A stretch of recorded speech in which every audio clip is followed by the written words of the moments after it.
നമസ്കാരം, ലൈസിയം അക്കാഡമിയിലേക്ക് എല്ലാ കൂട്ടുകാർക്കും സ്വാഗതം. അപ്പോൾ പരീക്ഷ വളരെ അടുത്തിരിക്കുകയാണ്. അപ്പോൾ നിങ്ങളൊക്കെ വളരെ നന്നായിട്ട് പഠിക്കുന്നുണ്ടെന്ന് കരുതുന്നു. ഓക്കെ, അപ്പോൾ കഴിഞ്ഞ ദിവസത്തെ പോലെ തന്നെ ഇന്നും നമ്മളൊരു മെഗാ റിവിഷനുമായിട്ടാണ് എത്തിയിട്ടുള്ളത്. വളരെ പ്രധാനപ്പെട്ട എക്സെപ്ഷണൽ ആയിട്ടുള്ള കുറച്ച് ചോദ്യങ്ങൾ നമ്മൾ സെലക്ട് ചെയ്തിട്ട് എന്താണ് എക്സെപ്ഷണൽ എന്ന് തോന്നിയ കുറച്ച് ചോദ്യങ്ങളും കുറച്ച് ലളിതമായ ചോദ്യങ്ങളും ചേർത്തിട്ടുള്ള ഒരു സെഷനാണ്. അപ്പോൾ ഈ വീഡിയോ ആദ്യം മുതൽ അവസാനം വരെ കാണാൻ ശ്രമിക്കുക. ഇനി നിങ്ങൾ നോട്ടൊന്നും എഴുതി കഷ്ടപ്പെടേണ്ടതില്ല. ഇത് 2-3 തവണ കേട്ടാൽ മതിയാകും. കാരണം നിങ്ങൾക്കിനി നോട്ട് എഴുതാനുള്ള സമയം ഇല്ല. ഓക്കെ, അപ്പോൾ നമുക്ക് ഓരോ ചോദ്യങ്ങൾ വീതം നോക്കാം. അപ്പോൾ ആദ്യത്തെ ചോദ്യം ഇങ്ങനെയാണ്: teaching is A profession because of. അപ്പോൾ ടീച്ചിങ് അല്ലെങ്കിൽ അധ്യാപനം ഒരു ജോലിയാണ്, എന്തുകൊണ്ട് എന്നാണ് ഇവിടുത്തെ ചോദ്യം. അപ്പോൾ നിങ്ങൾക്കറിയാം, teaching is A profession and service അല്ലേ. ടീച്ചിങ് ഒരു പ്രൊഫഷനുമാണ്, അതേസമയം തന്നെ അതൊരു സർവീസുമാണ്. അത് എന്തുകൊണ്ടാണ് എന്നതാണ് ഇവിടുത്തെ ചോദ്യം. Observance of professional ethics, high salary, in depth knowledge എന്നിവയാണ് ഓപ്ഷൻസ് ആയിട്ട് തന്നിരിക്കുന്നത്. അപ്പോൾ ഇതിൽ നമുക്ക് എന്തായിട്ട് ഉത്തരം എന്ത് പറയാൻ പറ്റും? Observance of professional ethics. ഒരു പ്രൊഫഷണൽ എത്തിക്സ് അല്ലെങ്കിൽ ഒരു കോഡ് ഓഫ് കണ്ടക്ട്, ഒരു പെരുമാറ്റച്ചട്ടം ഈ പറയുന്ന അധ്യാപകരെല്ലാം ഫോളോ ചെയ്യുന്നതായിട്ട് നിങ്ങൾക്ക് മനസ്സിലാകും. അപ്പോൾ അതുകൊണ്ട് നമുക്ക് ഇതിനെ അധ്യാപനത്തെ ഒരു പ്രൊഫഷൻ എന്ന് പറയാൻ കഴിയും. ഓക്കെ, മറ്റൊരു ചോദ്യം: initiate actions by identifying own strength and weaknesses and to utilize the maximum potential to attain self actualization can be termed in relation to multiple intelligence. അപ്പോൾ മൾട്ടിപ്പിൾ ഇൻ്റലിജൻസിൽ തനിക്ക് എന്തൊക്കെ കാര്യങ്ങളാണ് തൻ്റെ തന്നെ ഒരു വ്യക്തി അയാളുടെ തന്നെ സ്ട്രെങ്തും വീക്ക്നെസ്സും ഒക്കെ തിരിച്ചറിഞ്ഞ് അതനുസരിച്ച് പ്രവർത്തിച്ച് സെൽഫ് ആക്ച്വലൈസേഷനിൽ എത്തിച്ചേരുന്നു. അപ്പോൾ തൻ്റെ തന്നെ ഒരാൾ അയാളുടെ തന്നെ സ്ട്രെങ്തും വീക്ക്നെസ്സും തിരിച്ചറിയുന്നതിനെ എന്തെന്ന് പറയും എന്നതാണ് ഇവിടുത്തെ ചോദ്യം. എന്തെന്ന് പറയും? ഇൻട്രാ പേഴ്സണൽ ഇൻ്റലിജൻസ് എന്ന് പറയും. ഒരു വ്യക്തി അയാളെ തന്നെ പൂർണ്ണമായിട്ട് തിരിച്ചറിയുക, അതാണല്ലോ ആദ്യപടി. അപ്പോൾ നിങ്ങളെ തന്നെ മനസ്സിലാക്കുന്നതിനെ നമുക്ക് ഇൻട്രാ പേഴ്സണൽ എന്ന് പറയാം. Intra personal intelligence. ഓക്കെ, അങ്ങനെയാണെങ്കിൽ നിങ്ങൾ നിങ്ങളുടെ കൂട്ടുകാരെ മനസ്സിലാക്കുന്നു, നിങ്ങളുടെ സമൂഹത്തിലെ മറ്റു വ്യക്തികളെ മനസ്സിലാക്കുന്നു എങ്കിൽ നമുക്കതിനെ എന്തെന്ന് വിളിക്കാം? അതിനെ ഇൻ്റർ പേഴ്സണൽ എന്ന് വിളിക്കും. അപ്പോൾ നമ്മളെ തന്നെ മനസ്സിലാക്കി കഴിഞ്ഞാൽ അതിനെ ഇൻട്രാ പേഴ്സണൽ, നമ്മുടെ ശക്തി, നമ്മുടെ ദൗർബല്യങ്ങൾ ഒക്കെ നമ്മൾ മനസ്സിലാക്കി അതിനനുസരിച്ച് നമ്മൾ സെൽഫ് ആക്ച്വലൈസേഷനിലോട്ട് എത്തുന്നതിനെയാണ് ഇൻട്രാ പേഴ്സണൽ ഇൻ്റലിജൻസ് എന്ന് പറയുന്നത്. അതേസമയം തന്നെ നമ്മൾ മറ്റുള്ള നമ്മുടെ കൂട്ടുകാരുടെയൊക്കെ കൃത്യമായിട്ട് എംപത്തറ്റിക്കായിട്ട് നമ്മൾ മനസ്സിലാക്കി കഴിഞ്ഞാൽ അതിനെ നമുക്ക് ഇൻ്റർ പേഴ്സണൽ ഇൻ്റലിജൻസ് എന്ന് പറയാം. ഓക്കെ, അത് തെറ്റിപ്പോകരുത്, എപ്പോഴും ചോദിക്കുന്ന ഒരു ചോദ്യമാണ്. അപ്പോൾ നിങ്ങളെ തന്നെ മനസ്സിലാക്കിയാൽ അത് ഇൻട്രാ പേഴ്സണൽ ഇൻ്റലിജൻസ് ആണ്. നിങ്ങൾ മറ്റുള്ളവരെ മനസ്സിലാക്കി അതിനനുസരിച്ച് അവരോട് പെരുമാറുമ്പോൾ അതിനെ നമുക്ക് ഇൻ്റർ പേഴ്സണൽ ഇൻ്റലിജൻസ് എന്ന് പറയാം, വ്യക്തിയാന്തര ബുദ്ധി. അപ്പോൾ ഈ കൺസെപ്റ്റ് ആദ്യമായിട്ട് കൊണ്ടുവരുന്നത് ഫ്രെയിംസ് ഓഫ് മൈൻഡ് എന്ന പുസ്തകത്തിൽ ഹൊവാർഡ് ഗാർഡനർ ആണെന്ന് ഓർത്തിരിക്കണം. അപ്പോൾ ഫ്രെയിംസ് ഓഫ് മൈൻഡ് എന്ന പുസ്തകം എഴുതിയത് ആരാണ്? പരീക്ഷയ്ക്ക് ചോദിക്കും. അത് ഹൊവാർഡ് ഗാർഡനർ ആണ്. അതുപോലെ തന്നെ ഇൻഡിവിജ്വൽ ഡിഫറൻസ് അല്ലെങ്കിൽ വ്യക്തി വ്യത്യാസങ്ങൾക്ക് ഏറ്റവും കൂടുതൽ പ്രാധാന്യം നൽകുന്ന ഇൻ്റലിജൻസിലെ തിയറി ഏതാണ് എന്ന് ചോദിക്കാം. അത് ഹൊവാർഡ് ഗാർഡനറുടെ മൾട്ടിപ്പിൾ ഇൻ്റലിജൻസ് ആണ്, അല്ലെങ്കിൽ ബഹുതര ബുദ്ധി സിദ്ധാന്തം ആണെന്ന് ഓർത്തു വെച്ചിരിക്കാം. ഓക്കെ, മൾട്ടിപ്പിൾ ഇൻ്റലിജൻസ് ആണ് ഈ പറയുന്ന ഇൻഡിവിജ്വൽ ഡിഫറൻസിന് ഏറ്റവും കൂടുതൽ പ്രാധാന്യം നൽകുന്നത്. അത് ഓർത്തിരിക്കുക. അതുപോലെ തന്നെ ഫ്രെയിംസ് ഓഫ് മൈൻഡ് എന്ന പുസ്തകത്തിലാണ് ആദ്യമായിട്ട് മൾട്ടിപ്പിൾ ഇൻ്റലിജൻസിനെ കുറിച്ച് ഹൊവാർഡ് ഗാർഡനർ പറയുന്നത്. അപ്പോൾ ഈ ഫ്രെയിംസ് ഓഫ് മൈൻഡ് എന്ന പുസ്തകത്തിൽ 7 ഗ്രൂപ്പ്സ് ഓഫ് ഇൻ്റലിജൻസിനെ കുറിച്ചാണ്, അല്ലെങ്കിൽ റെയിൻബോസ് ഓഫ് ഇൻ്റലിജൻസിനെ കുറിച്ച് അദ്ദേഹം പറയുന്നു. അതിനുശേഷം പിന്നീട് അദ്ദേഹം മറ്റൊരു പുസ്തകം എഴുതി. പുസ്തകത്തിൻ്റെ പേര് ഇങ്ങനെയാണ്: intelligence reframed for the 21st century. അപ്പോൾ intelligence reframed for the 21st century എന്ന പുസ്തകത്തിനകത്ത് അദ്ദേഹം 2 ഇൻ്റലിജൻസ് കൂടെ കൂട്ടിച്ചേർക്കുന്നുണ്ട്. ആ ഇൻ്റലിജൻസുകളാണ് നാച്ചുറലിസ്റ്റിക് ഇൻ്റലിജൻസ്, അതുപോലെ തന്നെ എക്സിസ്റ്റൻഷ്യൽ ഇൻ്റലിജൻസ്. അപ്പോൾ ഇത്രയും കാര്യങ്ങളെങ്കിലും ഈ മേഖലയിൽ നിങ്ങൾ മനസ്സിലാക്കി വെച്ചേക്കണം. അതുപോലെ തന്നെ മറ്റൊരു ചോദ്യം, എക്സെപ്ഷണൽ ആയിട്ടുള്ള ഒരു ചോദ്യം ചോദിച്ചിട്ടുണ്ട്: ഏത് തിയറിയുടെ അഡ്വാൻസ്ഡ് വെർഷനാണ് നമ്മുടെ ഇമോഷണൽ ഇൻ്റലിജൻസ് എന്ന് ചോദിച്ചിട്ടുണ്ട്. അപ്പോൾ നമുക്ക് ഇവിടെ കാണാൻ പറ്റില്ലേ, ഇമോഷണൽ ഇൻ്റലിജൻസ് അല്ലെങ്കിൽ വൈകാരിക ബുദ്ധി നിങ്ങളെ തന്നെ മനസ്സിലാക്കുന്നു എന്നതുമായിട്ട് ബന്ധപ്പെട്ട് ഇൻട്രാ പേഴ്സണൽ ഇൻ്റലിജൻസിനെ കുറിച്ച് പറഞ്ഞിട്ടുണ്ട്. ഓക്കെ, നിങ്ങൾ മറ്റൊരാളിനെ കൃത്യമായി മനസ്സിലാക്കി അവരോട് പെരുമാറുന്നു, ഇൻ്റർ പേഴ്സണൽ ഇൻ്റലിജൻസ്. ഇതിനെ അല്ലേ ഇമോഷണൽ ഇൻ്റലിജൻസ് എന്ന് പറയുന്നത്. അപ്പോൾ ഇതിൻ്റെ കൂട്ടിച്ചേർക്കലാണ് ഇമോഷണൽ ഇൻ്റലിജൻസ്. അതിനുശേഷം വരുന്ന സ്പിരിച്വലിസ്റ്റിക് ഇൻ്റലിജൻസ്. അപ്പോൾ അതുകൂടെ ഒന്ന് മനസ്സിലാക്കി വച്ചേക്കണം. അപ്പോൾ Howard Gardner multiple intelligence theory, 9 ഇൻ്റലിജൻസിനെ കുറിച്ചാണ് അദ്ദേഹം പറയുന്നത്. ആദ്യം 7 ആയിരുന്നു, പിന്നീട് 2 ആഡ് ചെയ്യുന്നു എന്ന് ഓർത്തിരിക്കുക. മറ്റൊരു ചോദ്യം: the ideas and concepts acquired through learning are critically examined by the learner and changes are acquired. This is another type of assessment on us. അപ്പോൾ ഒരു കുട്ടി ക്രിട്ടിക്കലായിട്ട് അയാളുടെ തന്നെ പഠന പ്രവർത്തനങ്ങളെ കൃത്യമായിട്ട് വിലയിരുത്തുകയാണ് എങ്കിൽ നമുക്കതിനെ എന്തെന്ന് പറയാം എന്നതാണ് ഇന്നത്തെ ചോദ്യം. നമ്മൾ സെൽഫ് അസസ്മെൻ്റ് എന്ന് എഴുതും, പക്ഷേ അത് തെറ്റാണ്. അസസ്മെൻറ്റ് അസ് ലേണിംഗ്, പഠന പ്രവർത്തനം തന്നെ വിലയിരുത്തലായിട്ട് മാറ്റുകയാണ് അവിടെ കുട്ടി ചെയ്യുന്നത്. അസസ്മെൻറ്റ് അസ് ലേണിംഗ്, പഠനം തന്നെ വിലയിരുത്തൽ. ഇനി മറ്റൊന്ന് അസസ്മെൻറ്റ് ഓഫ് ലേണിംഗ് ആണ്. അസസ്മെൻറ്റ് ഓഫ് ലേണിംഗ് എന്ന് പറയുമ്പോൾ എന്താണ്, അതിനെ നമുക്ക് സമ്മേറ്റീവ് ഇവാലുവേഷൻ എന്ന് പറയാം. സമ്മേറ്റീവ്, അവസാനം നടക്കുന്ന ആത്യന്തികമായ മൂല്യനിർണ്ണയങ്ങളൊക്കെ നമുക്ക് അസസ്മെൻറ്റ് ഓഫ് ലേണിംഗ് എന്ന് പറയാം. ഇനി മറ്റൊന്നാണ് assessment for learning. Assessment for learning എന്ന് പറയുമ്പോൾ ഫോർമേറ്റീവ് ടൈപ്പിലുള്ള പരീക്ഷകളാണ്. അപ്പോൾ ഇതിൻ്റെ ഉത്തരം എന്താണ്, ഒരു കുട്ടി സ്വന്തമായിട്ട് ക്രിട്ടിക്കലി എക്സാമിൻ ചെയ്യുന്നു, വിലയിരുത്തുന്നു എന്ന് പറയുമ്പോൾ അസസ്മെൻറ്റ് അസ് ലേണിംഗ് എന്നതാണ് കൂടുതൽ ശരി. അപ്പോൾ തെറ്റിപ്പോകരുത്. അസസ്മെൻറ്റ് അസ് ലേണിംഗ്, ഒരു കുട്ടി സ്വന്തമായിട്ട് ക്രിട്ടിക്കലി ഇവാലുവേറ്റ് ചെയ്യുന്നു തൻ്റെ ലേണിംഗ് പ്രോഗ്രസ്. അതുപോലെ തന്നെ അസസ്മെൻറ്റ് ഓഫ് ലേണിംഗ് എന്ന് പറഞ്ഞാൽ സമ്മേറ്റീവ് ആണ്, ആത്യന്തിക മൂല്യനിർണ്ണയമാണ്. അസസ്മെൻറ്റ് ഓഫ് ലേണിംഗ് അല്ലെങ്കിൽ അസസ്മെൻറ്റ് ഫോർ ലേണിംഗ് എന്ന് പറയുമ്പോൾ എന്താണ്, അസസ്മെൻറ്റ് ഫോർ ലേണിംഗ് എന്ന് പറഞ്ഞാൽ ഫോർമേറ്റീവ് ടൈപ്പാണെന്ന് ഓർത്തിരിക്കുക. Which type of additional activities need to be provided by the teacher to the gifted children? Gifted കുട്ടികൾക്ക് നമുക്ക് കൊടുക്കാൻ പറ്റുന്ന അഡീഷണൽ ആക്ടിവിറ്റി ഏതാണ്? ഗിഫ്റ്റഡ് കുട്ടികൾക്ക് കൊടുക്കാൻ പറ്റുന്ന അഡീഷണൽ ആക്ടിവിറ്റി ഏതാണ്? Simple activities, difficult activities, enriched and challenged activities, all of the above. അപ്പോൾ ഗിഫ്റ്റഡ് എന്ന് പറയുമ്പോൾ നിങ്ങൾക്കറിയാം അതൊരു എക്സെപ്ഷണൽ കാറ്റഗറിയാണ്. 130 എബോ ഇൻ്റലിജൻസ് ഉണ്ട് അല്ലേ? അതൊക്കെ നമ്മൾ കഴിഞ്ഞ ദിവസവും പഠിച്ചതാണ്. ട്രിപ്പിൾ ട്രാക്ക് പ്ലാൻ ഈ പറയുന്ന ഗിഫ്റ്റഡ് കുട്ടികൾക്ക് കൊടുക്കുന്നതാണ്. അപ്പോൾ ഗിഫ്റ്റഡ് കുട്ടിക്ക് നമ്മൾ ഒരിക്കലും കൊടുക്കാൻ പറ്റാത്തതാണ് ഈ പറയുന്ന സിമ്പിൾ ആക്ടിവിറ്റി. അത് സ്ലോ ലേണേഴ്സിന് നമുക്ക് കൊടുക്കാം. ഡിഫിക്കൽട്ട് ആക്ടിവിറ്റീസ് നമുക്ക് ആർക്കും കൊടുക്കേണ്ടതില്ല. ഇനി എന്താണ്, അതുകൊണ്ട് തന്നെ നമുക്ക് ഓൾ ഓഫ് ദി എബോ എന്നത് നമുക്ക് മാറ്റാൻ പറ്റും. അപ്പോൾ ഇതിൽ വരുന്ന ഉത്തരം എന്താണ്, എൻറിച്ച്ഡ് ആൻഡ് ചലഞ്ചിങ് ആക്ടിവിറ്റീസ്. അപ്പോൾ ചലഞ്ചിങ് ആയിട്ടുള്ള, ഇൻ്റലക്ച്വലി ചലഞ്ചിങ് ആയിട്ടുള്ള, ബൗദ്ധിക വെല്ലുവിളികൾ നേരിടുന്ന പ്രവർത്തനങ്ങൾ നമുക്ക് ആർക്ക് കൊടുക്കാം? ഗിഫ്റ്റഡ് കുട്ടികൾക്ക് കൊടുക്കാം. അപ്പോൾ ഇതിനകത്ത് നമുക്ക് മനസ്സിലാകുന്ന, വീണ്ടും കഴിഞ്ഞ പ്രാവശ്യം പറഞ്ഞതുപോലെ കഴിഞ്ഞ വീഡിയോയിൽ തന്നെ നമ്മൾ കണ്ടതാണ്. അപ്പോൾ എക്സെപ്ഷണൽ ചൈൽഡ് എന്ന് പറയുന്ന അല്ലെങ്കിൽ ടൈപ്സ് ഓഫ് ലേണേഴ്സ് എന്ന് പറയുന്ന ഭാഗത്തു നിന്നും ഒരു ചോദ്യം നിങ്ങൾക്ക് പ്രതീക്ഷിക്കാവുന്നതാണ്. അപ്പോൾ ആ എക്സെപ്ഷണൽ കാറ്റഗറി കൃത്യമായിട്ട് പഠിക്കുക, അവരെ എങ്ങനെയൊക്കെ എഡ്യൂക്കേറ്റ് ചെയ്യാം, അവരുടെ പ്രത്യേകതകൾ എന്തൊക്കെയാണെന്നൊക്കെ ചോദിക്കാറുണ്ട്. മറ്റൊരു ചോദ്യം, ഇത് പേഴ്സണാലിറ്റി അല്ലെങ്കിൽ ഡിഫൻസ് മെക്കാനിസം എന്ന ഭാഗത്തെ ചോദ്യമാണ്. നമ്മൾ കഴിഞ്ഞ ദിവസത്തെ വീഡിയോയിലും ഉണ്ടായിരുന്നു ഡിഫൻസ് മെക്കാനിസം. അപ്പോൾ പേഴ്സണാലിറ്റി എന്ന ഭാഗം വളരെ പ്രധാനപ്പെട്ടതാണ്.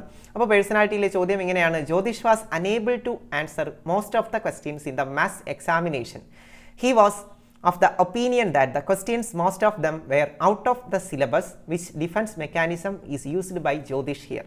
അപ്പോൾ ജ്യോതിഷ് എന്ന് പറയുന്ന ഒരു കുട്ടി പരീക്ഷ എഴുതാൻ പോയിട്ട് പല ചോദ്യങ്ങളും അല്ലെങ്കിൽ ഭൂരിഭാഗം ചോദ്യങ്ങളും അവന് എഴുതാൻ കഴിഞ്ഞില്ല. അപ്പോൾ അവൻ ഇങ്ങനെ പറയുകയാണ്, ഇത് ഔട്ട് ഓഫ് സിലബസ് ആണ്, സിലബസിന് പുറത്തു നിന്നാണ് ചോദ്യങ്ങൾ വന്നത്, അതുകൊണ്ടാണ് എനിക്ക് എഴുതാൻ കഴിയാത്തത്. അവിടെ എന്താണ് ജ്യോതിഷ് ചെയ്യുന്നത്? എന്താണ്, തൻ്റെ പരിമിതികളെ മറച്ചു വയ്ക്കുന്നതിന് വേണ്ടി ചില അനാവശ്യമായ ന്യായീകരണങ്ങൾ നടത്തുകയാണ്. ഓക്കെ, അനാവശ്യമായ ന്യായീകരണങ്ങൾ നടത്തുകയാണ്. ഇപ്പോൾ എന്താണ്, ഞാൻ പഠിച്ചില്ല എന്ന് ജ്യോതിഷിനറിയാം. ജ്യോതിഷിന് ഇക്വിലിബ്രിയത്തിൽ എത്താൻ വേണ്ടി ജ്യോതിഷ് എന്ത് പറയുകയാണ്? കുറച്ച് ന്യായീകരണങ്ങൾ പറയുന്നു അല്ലെങ്കിൽ യുക്തീകരണങ്ങൾ നടത്തുന്നു. അങ്ങനെ യുക്തീകരണങ്ങൾ നടത്തുന്നതിനെ നമുക്ക് റാഷണലൈസേഷൻ എന്ന് പറയാം. ഓക്കെ, റാഷണലൈസേഷൻ, യുക്തീകരണം, അത് രണ്ട് രീതിയിലുണ്ട്. സ്വീറ്റ് ലെമണിസം, അതുപോലെ തന്നെ സോർ ഗ്രേപ്പിസം, മധുര നാരങ്ങ ശൈലി, അതുപോലെ തന്നെ പുളിക്കുന്ന മുന്തിരി ശൈലി. ഓക്കെ, പോസിറ്റീവായിട്ട് ചിലർ പറയാറുണ്ട്. ഇവിടെ ജ്യോതിഷിൻ്റെ കേസിൽ നമുക്ക് വേണമെങ്കിൽ സ്പെസിഫൈ ചെയ്ത് അതിനെ എന്തെന്ന് പറയാം? അതിനെ നമുക്ക് എന്തെന്ന് പറയാം? മധുര നാരങ്ങ ശൈലി അല്ലെങ്കിൽ സ്വീറ്റ് ലെമണിസം ഉണ്ട്, അതുപോലെ സോർ ഗ്രേപ്പിസം ഉണ്ട്. ഇതിനെ നമുക്ക് സോർ ഗ്രേപ്പിസം എന്ന് പറയാൻ കഴിയും. ഓക്കെ, അടുത്ത ചോദ്യം, thought and its by product knowledge are not self developed by they are formed through the culture and various activities of the society. അപ്പോൾ ഇവിടെ എന്താണ് പറയുന്നത്? In which the child belongs to this Vygotskian approach is called. അപ്പോൾ ഇവിടെ എന്താണ് പറയുന്നത്? Cultural elements കാരണമാണ് എന്തുണ്ടാകുന്നത്? Knowledge construct ചെയ്യപ്പെടുന്നത്. അപ്പോൾ കൾച്ചറൽ എലമെൻറ്റ്, അതുപോലെ തന്നെ ലാംഗ്വേജ്, കൾച്ചർ, സോഷ്യൽ ഇൻറ്ററാക്ഷൻ, ഈ മൂന്ന് ഘടകങ്ങൾക്കും പഠനത്തിന് പ്രാധാന്യം നൽകിയത് ആരാണെന്ന് പരീക്ഷയ്ക്ക് ചോദിക്കും. അത് വൈഗോട്സ്കി ആണെന്ന് നമുക്കറിയാം, അതിവിടെ തന്നിട്ടുണ്ട്. എന്നാൽ അത് വൈഗോട്സ്കിയുടെ ഏത് തിയറിയിലാണ് അത് പറയുന്നത് എന്നാണ് ചോദിച്ചിരിക്കുന്നത്. സോഷ്യോ കൾച്ചറൽ തിയറി അല്ലെങ്കിൽ social constructivist approach. Social constructivism പറയുന്നത് സൊസൈറ്റിയുടെ സപ്പോർട്ടോടു കൂടിയാണ് എന്ത് ചെയ്യുന്നത്? ഈ പറയുന്ന നോളജ് കൺസ്ട്രക്ട് ചെയ്യുന്നത്, അല്ലാതെ ഇൻഡിവിജ്വൽ മാത്രം ചേർന്നിട്ടല്ല. അതായത് ഇൻഡിവിജ്വൽ കൺസ്ട്രക്റ്റിവിസം അല്ലെങ്കിൽ കൊഗ്നിറ്റീവ് കൺസ്ട്രക്റ്റിവിസത്തിന് എതിരായിട്ട് വരുന്ന ഒരു അപ്രോച്ചാണ് സോഷ്യൽ കൺസ്ട്രക്റ്റിവിസ്റ്റ് അപ്രോച്ച്. അപ്പോൾ നമ്മുടെ ലേണിങ്ങിനകത്ത് കളക്റ്റീവായിട്ടുള്ള എഫർട്ടിന് അല്ലെങ്കിൽ ഗ്രൂപ്പ് എഫർട്ടിന്, സൊസൈറ്റൽ പാർട്ടിസിപ്പേഷൻ, കൾച്ചറൽ എലമെൻറ്റ്സ്, അതുപോലെ തന്നെ സോഷ്യൽ ഇൻറ്ററാക്ഷൻ എന്നിവയ്ക്കൊക്കെ പ്രാധാന്യം നൽകുന്ന ഒരു തിയറിയാണ്, അല്ലെങ്കിൽ ഒരു അപ്രോച്ചാണ് സോഷ്യൽ കൺസ്ട്രക്റ്റിവിസ്റ്റ് അപ്രോച്ച്. അതുപോലെ തന്നെ വൈഗോട്സ്കിയെ കുറിച്ച് പറയുമ്പോൾ നിങ്ങൾ ഓർത്തിരിക്കേണ്ട ഒരു കാര്യമാണ് സോഷ്യോ കൾച്ചറൽ തിയറി കൊണ്ടുവന്നത് വൈഗോട്സ്കി ആണെന്ന് കൂട്ടുകാർ ഓർത്തു വെച്ചിരിക്കണം. ഓക്കെ, വൈഗോട്സ്കിയാണ് സോഷ്യൽ കൺസ്ട്രക്റ്റിവിസത്തിൻ്റെ ഫാദർ എന്നറിയപ്പെടുന്നത്. അതുപോലെ തന്നെ Z zone of proximal development, വികസനത്തിൻ്റെ സമീപസ്ഥ മണ്ഡലം. അതുപോലെ തന്നെ MKO, മോർ നോളജബിൾ അതേഴ്സ്. അതുപോലെ മറ്റൊരു കൺസെപ്റ്റാണ് അദ്ദേഹം കൊണ്ടുവന്നതാണ്, എന്താണ് മോർ നോളജബിൾ അതേഴ്സ്. അതുപോലെ തന്നെ MKO, മോർ നോളജബിൾ അതേഴ്സ്, ഇങ്ങനെയുള്ള കുറേ കൺസെപ്റ്റുകൾ വൈഗോട്സ്കി കൊണ്ടുവരുന്നുണ്ട്. അപ്പോൾ അദ്ദേഹം കൊണ്ടുവന്ന കുറേ കൺസെപ്റ്റുകളുണ്ട്, അത് കൃത്യമായിട്ട് നിങ്ങൾ മനസ്സിലാക്കി വെച്ചിരിക്കണം. സോഷ്യൽ കൺസ്ട്രക്റ്റിവിസത്തിൻ്റെ ഫാദറാണ് ZPD, zone of proximal development, more knowledgeable others. അതുപോലെ സ്കഫോൾഡിംഗ് എന്ന പദം കൂടുതലായിട്ട് പോപ്പുലറൈസ് ചെയ്തത് വൈഗോട്സ്കിയുടെ തിയറീസ് ആണെന്ന് ഓർത്തിരിക്കുക. In the study of personality, post-humanistic perspectives, the personal judgment of worthiness that is expressed in the attitudes the individual towards himself or herself. ഒരു വ്യക്തി തങ്ങളുടെ മതിപ്പ് എത്രത്തോളം ഉണ്ട് എന്ന് വിലയിരുത്തുന്നതിനെ എന്തെന്ന് പറയാം എന്നാണ് ഇവിടുത്തെ ചോദ്യം. അപ്പോൾ നമ്മൾ എഴുതും അത് റിയൽ സെൽഫ് ആണെന്ന് പറയും, അല്ലെങ്കിൽ സെൽഫ് ആക്ച്വലൈസേഷൻ എന്ന് പറയും. പക്ഷേ ഇതിൻ്റെ ഉത്തരം സെൽഫ് എസ്റ്റീം എന്നാണ്. Self esteem. ഓക്കെ, നിങ്ങളുടെ പേഴ്സണൽ ആയിട്ടുള്ള മതിപ്പ് അല്ലെങ്കിൽ വർത്തിനെസ് എത്രത്തോളം ഉണ്ടെന്ന് നിങ്ങൾ തന്നെ വിലയിരുത്തുന്നതിനെയാണ് സെൽഫ് എസ്റ്റീം എന്ന് പറയുന്നത്. അപ്പോൾ സെൽഫ് എസ്റ്റീമുമായിട്ട് ബന്ധപ്പെട്ട ഒരു സ്കെയിലുണ്ട്, റോസൻബർഗ് സ്കെയിൽ എന്തുമായി ബന്ധപ്പെട്ടിരിക്കുന്നു? സെൽഫ് എസ്റ്റീം അളക്കുന്നതിന് വേണ്ടിയിട്ടുള്ള ഒരു ടെസ്റ്റാണ് റോസൻബർഗ് സ്കെയിൽ എന്ന് കൂട്ടുകാർ ഓർത്തു വച്ചേക്കണം. Not a factor to define a matured personality proposed by Gordon Willard Allport. അപ്പോൾ ആൽപോർട്ട് മെച്ചുവേർഡ് പേഴ്സണാലിറ്റിയുടെ ഘടകമായിട്ട് പറയാത്തത് ഇതിൽ ഏതാണ് എന്നതാണ് ചോദ്യം. അൺകണ്ടീഷണൽ പോസിറ്റീവ് റിഗാർഡ് എന്നതാണ് വരാത്തത്, ബാക്കിയെല്ലാം വരും. എക്സ്റ്റെൻഡഡ് സെൽഫ് റെഗുലേഷൻ, അതുപോലെ തന്നെ റിയലിസ്റ്റിക് പെർസെപ്ഷൻ എന്നതൊക്കെ മെച്ചുവേർഡ് ആയിട്ടുള്ള അല്ലെങ്കിൽ എന്താണ് പക്വതയുള്ള വ്യക്തിത്വത്തിൻ്റെ പ്രത്യേകതകളായിട്ട് ആൽപോർട്ട് പറയുന്നുണ്ട്. അപ്പോൾ ആൽപോർട്ടിനെ കുറിച്ച് നിങ്ങൾക്ക് അറിയാവുന്നതാണ്. Gordon Willard Allport personality is the dynamic organisation within the individual എന്ന് തുടങ്ങുന്ന പേഴ്സണാലിറ്റിയുടെ ഡെഫിനിഷൻ പറഞ്ഞത് ആൽപോർട്ടാണ്. Personality is the dynamic organisation within the individual എന്ന് തുടങ്ങുന്ന സൈക്കോളജിയുടെ അല്ലെങ്കിൽ പേഴ്സണാലിറ്റിയുടെ ഡെഫിനിഷൻ പറഞ്ഞത് ആൽപോർട്ടാണ്. അതുപോലെ തന്നെ പേഴ്സണാലിറ്റിയിൽ ആദ്യമായിട്ട് trait approach to personality, trait അല്ലെങ്കിൽ സവിശേഷതാ സിദ്ധാന്തം ആദ്യമായിട്ട് പേഴ്സണാലിറ്റി സ്റ്റഡീസിന് വേണ്ടി ഉപയോഗിച്ചത് ആരാണെന്ന് പരീക്ഷയ്ക്ക് ചോദിക്കാം. അത് ആൽപോർട്ടാണെന്ന് ഓർത്ത് വെച്ചിരിക്കുക. Okay, trait. അതുപോലെ തന്നെ ആൽപോർട്ട് ട്രേറ്റിനെ വിളിക്കുന്ന പേരാണ് പേഴ്സണൽ ഡിസ്പോസിഷൻ എന്ന് ട്രേറ്റിനെ വിളിച്ചത് ആരാണ്? അത് ആൽപോർട്ടാണ്. ഓക്കെ, പേഴ്സണൽ ഡിസ്പോസിഷൻ എന്ന ട്രേറ്റിനെ വിളിച്ചത് ആൽപോർട്ടാണെന്ന് കൂട്ടുകാർ ഓർത്തിരിക്കണം. അതുപോലെ തന്നെ ആൽപോർട്ട് നമ്മുടെ പേഴ്സണാലിറ്റി ട്രേറ്റിനെ കുറിച്ച് പഠിക്കുകയും അതിനെ 3ആയിട്ട് ക്ലാസിഫൈ ചെയ്യുകയും ചെയ്യുന്നുണ്ട്. ആൽപോർട്ട് 3ആയിട്ട് പേഴ്സണാലിറ്റി ക്ലാസിഫൈ ചെയ്യുന്നുണ്ട്. പേഴ്സണാലിറ്റി ട്രേറ്റ്സിനെ cardinal traits, central traits, secondary traits. അപ്പോൾ ഇത്രയും കാര്യങ്ങൾ ആൽപോർട്ടിനെ കുറിച്ച് ഓർത്ത് വെച്ചിരിക്കാം. Cardinal traits, central traits, secondary traits. അതുപോലെ തന്നെ ഫങ്ഷണൽ ഓട്ടോണമി ഓഫ് മോട്ടീവ്സ് അല്ലെങ്കിൽ ഫങ്ഷണൽ ഓട്ടോണമി തിയറി ആൽപോർട്ടുമായിട്ട് ബന്ധപ്പെട്ടതാണ്. ഫങ്ഷണൽ ഓട്ടോണമി തിയറി ആൽപോർട്ടുമായിട്ട് ബന്ധപ്പെട്ടിരിക്കുന്നു. ഓക്കെ, ആൽപോർട്ടുമായിട്ട് ബന്ധപ്പെട്ടാണ് ഫങ്ഷണൽ ഓട്ടോണമി തിയറി. അടുത്ത മറ്റൊരു ചോദ്യം സ്റ്റേജസ് ഓഫ് ഡെവലപ്മെൻ്റ് ആണ്. എല്ലാ തവണയും ചോദിക്കുന്നതാണ് സ്റ്റേജസ് ഓഫ് ഡെവലപ്മെൻറ്റിൽ നിന്ന് ഒരു ചോദ്യം. ഇവിടെ എന്താണ്, കുറേ പ്രത്യേകതകൾ തന്നിട്ടുണ്ട്. ഏതോ ഒരു സ്റ്റേജിൻ്റെ പ്രത്യേകത, ആ സ്റ്റേജ് നമ്മൾ കണ്ടുപിടിക്കണം. Stable emotional performance, emotionally stable ആയിരിക്കും. നോവൽ ഇമാജിനേഷൻ, പുതിയ ഇമാജിനേഷൻസ് ഉണ്ടാകുന്നു. ഗ്രോത്ത് ഓഫ് സയൻറ്റിഫിക് തിങ്കിങ്, ശാസ്ത്രബോധം, ശാസ്ത്രചിന്ത ഉണ്ടാകുന്നു. Strong bond and play with same age group, സമപ്രായക്കാരോട് നല്ല ഒരു അടുപ്പം ബന്ധമുണ്ടാകുന്നു, അവരോടൊപ്പം കളിക്കുന്നു. ഇൻക്രീസ്ഡ് സ്പോർട്സ്മാൻ സ്പിരിറ്റ്, അപ്പോൾ എന്താണ് അത്ലറ്റിക്സിലും കായിക ഇനങ്ങളിലും വലിയ താല്പര്യം കാണിക്കുന്നു. And courage are the peculiarities of which stage of child development. ചൈൽഡിൽ തന്നെ ഏതിനകത്ത് നമുക്കിതിനെ പറയാൻ പറ്റും. ഏർലി ചൈൽഡ്ഹുഡ് ഉണ്ട്, ഇൻഫാൻസി ഉണ്ട്, ലേറ്റർ ചൈൽഡ്ഹുഡ് ഉണ്ട്, അല്ലേ, അഡോളസെൻസ് ഒക്കെ ഉണ്ട്. ഇതിൽ ഏതുമായിട്ട് നമുക്കിതിനെ ബന്ധപ്പെടുത്താൻ പറ്റും? ലേറ്റർ ചൈൽഡ്ഹുഡ് എന്ന് നമുക്കിതിനെ പറയാം. ഓക്കെ, ലേറ്റർ ചൈൽഡ്ഹുഡിൻ്റെ പ്രത്യേകതകളാണ് ഇതില്ല.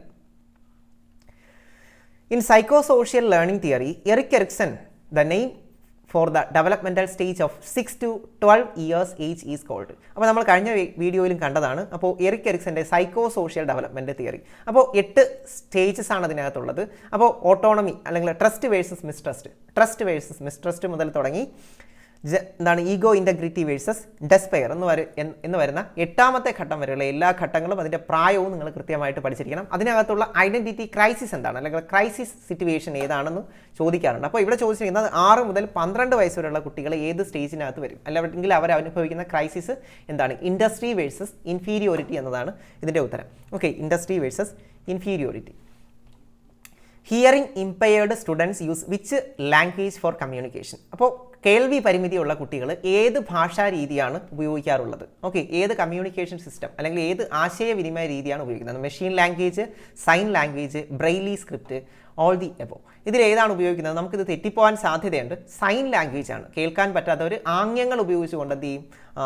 കമ്മ്യൂണിക്കേറ്റ് ചെയ്യും. ആംഗ്യങ്ങൾ ഉപയോഗിച്ചുകൊണ്ട്, ആംഗ്യഭാഷ അല്ലെങ്കിൽ സൈൻ ലാംഗ്വേജ് ആണ് ശരിയായ ഉത്തരം. Okay, Jean Piaget opined that schemas are concepts which evolve and develop through two complementary systems and name two systems. അതായത് സ്കീമകൾ എന്ന് പറയുന്ന ഒരു കൺസെപ്റ്റിനെ കുറിച്ച് പറഞ്ഞത് ജീൻ പിയാഷെയുടെ ജനറ്റിക് എപ്പിസ്റ്റമോളജി തിയറിയാണ്. അപ്പോൾ സ്കീമ എന്ന് പറയുമ്പോൾ നമുക്കറിയാം അറിവിൻ്റെ ഏറ്റവും ലളിതമായ ഘടനകളെയാണ് നമ്മൾ സ്കീമ എന്ന് പറയുന്നത്. ഇപ്പോൾ സ്കീമകൾ കൂട്ടിച്ചേർത്തുകൊണ്ടാണ് വിജ്ഞാന വികസനം ഒരു വ്യക്തിയിൽ നടക്കുന്നതെന്നും അദ്ദേഹം പറയുന്നുണ്ട്. അപ്പോൾ ഈ സ്കീമകൾ പുതിയതായിട്ട് രൂപീകരിക്കുന്നത് രണ്ട് പ്രധാനപ്പെട്ട പ്രവർത്തനങ്ങളിലൂടെയാണെന്ന് അദ്ദേഹം പറയുന്നുണ്ട്. ഏതൊക്കെയാണ് ആ രണ്ട് പ്രവർത്തനങ്ങൾ എന്ന് തിരിച്ചറിയുക എന്നതാണ് ഇവിടുത്തെ ചോദ്യം. ഏതൊക്കെയാണ് ആ പ്രവർത്തനങ്ങൾ?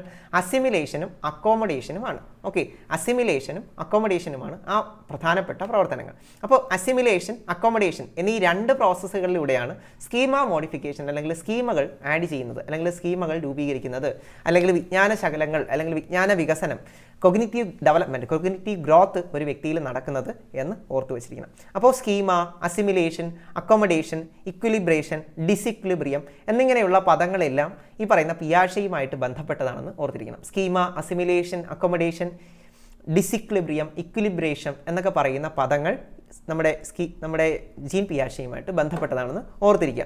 അതുപോലെ തന്നെ നമുക്ക് ഓർത്തിരിക്കേണ്ട മറ്റൊരു പ്രധാനപ്പെട്ട കാര്യമാണ് language and thought of the child എന്ന പുസ്തകം.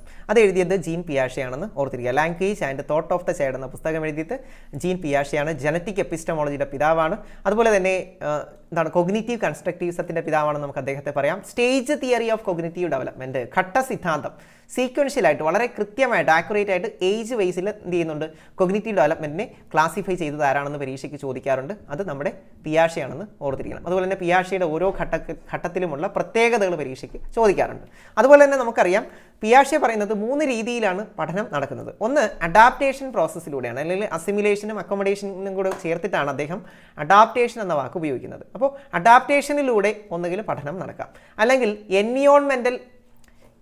എൻവിയോൺമെൻറ്റൽ ഇൻറ്ററാക്ഷനിലൂടെ അല്ലെങ്കിൽ പരിസ്ഥിതിയുമായിട്ട് ഇടപെടുന്നതിലൂടെ പഠനം നടക്കാം. അപ്പോൾ ഒന്നുകിൽ അഡാപ്റ്റേഷൻ അല്ലെങ്കിൽ അസിമിലേഷൻ, അക്കോമഡേഷൻ പ്രോസസ്സിനെയാണ് അഡാപ്റ്റേഷൻ എന്ന് പറയുന്നത്. അതിലൂടെ പഠനം നടക്കാം. അല്ലെങ്കിൽ എന്താണ്? എൻവിയോൺമെൻറ്റൽ ഇൻറ്ററാക്ഷനിലൂടെ പഠനം നടക്കാം. പരിസ്ഥിതിയുമായിട്ട് ഇടപെടുന്നതിലൂടെ അല്ലെങ്കിൽ ഇഴുകിച്ചേരുന്നതിലൂടെ പഠനം നടക്കാം. അല്ലെങ്കിൽ എങ്ങനെ പഠനം നടക്കാൻ പറ്റും? ഡിസിക്വിലിബ്രിയം സിറ്റുവേഷൻ, കുട്ടിക്ക് എന്താണ്? വൈജ്ഞാനികമായ വെല്ലുവിളി ഉണ്ടാക്കുന്ന, അവന് അറിയാൻ പറ്റാത്ത ഒരു കാര്യം അല്ലെങ്കിൽ അറിയില്ലാത്ത കാര്യം അവതരിപ്പിച്ചുകൊണ്ട് അവന് വെല്ലുവിളി ഉണർത്തിക്കൊണ്ട് അവനിൽ പഠനം നടത്താൻ പറ്റും. ഡിസിക്വിലിബ്രിയം സിറ്റുവേഷൻ കുട്ടികൾക്ക് കൊടുത്തുകൊണ്ട് പഠനം നല്ല രീതിക്ക് നടത്തിയെടുക്കാൻ കഴിയും എന്നാണ് പിയാഷെയുടെ അഭിപ്രായം. അടുത്തൊരു ചോദ്യം, in the concept formation process of learning there are 3 important stages called enactive stage, iconic stage and symbolic stage. അപ്പോൾ എന്താണ് കൺസെപ്റ്റ് ഫോർമേഷൻ സ്റ്റേജസ് അല്ലെങ്കിൽ ആശയ രൂപീകരണ ഘട്ടങ്ങളിൽ അല്ലെങ്കിൽ വൈജ്ഞാനിക വികസന ഘട്ടങ്ങളിൽ 3 ഘട്ടങ്ങളെക്കുറിച്ച് എനാക്റ്റീവ്, ഐക്കോണിക്, സിംബോളിക്, പ്രവർത്തന ഘട്ടം, ബിംബന ഘട്ടം, പ്രതിരൂപാത്മക ഘട്ടം, ഇതിനെക്കുറിച്ച് പറഞ്ഞത് ആരാണ് എന്നതാണ് ഇവിടുത്തെ ചോദ്യം. ഇതിനെക്കുറിച്ച് പറഞ്ഞത് ബ്രൂണർ ആണ്. ഓക്കെ, ബ്രൂണർ ആണ്.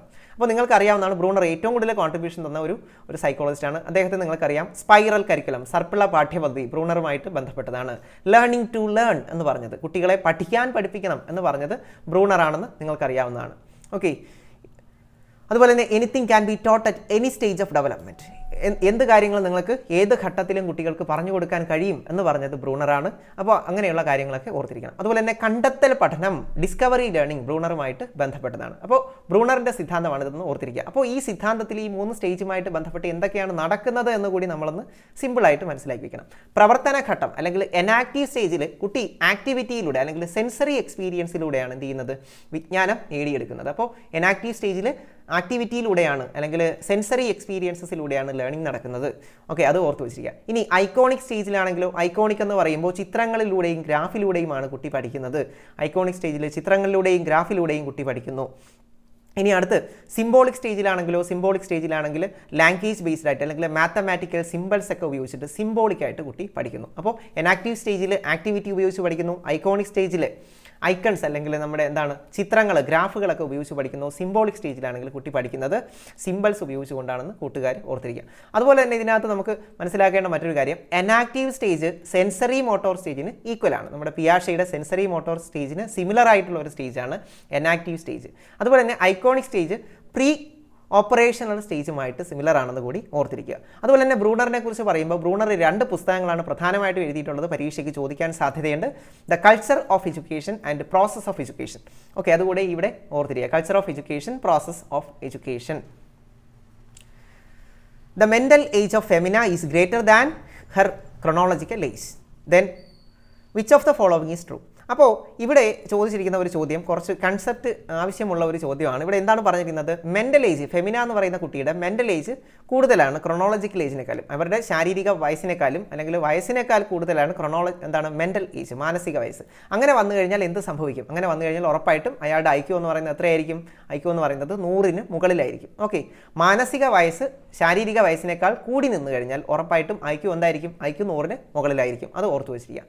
ഇനി നമ്മുടെ മെൻ്റൽ ഏജ് കുറവാണെങ്കിൽ എന്തായിരിക്കും? ഉറപ്പായിട്ടും 100ന് താഴെയായിരിക്കും എന്ന് ഓർത്തു വെച്ചിരിക്കുക. ഓക്കെ, 100ന് താഴെയായിരിക്കും.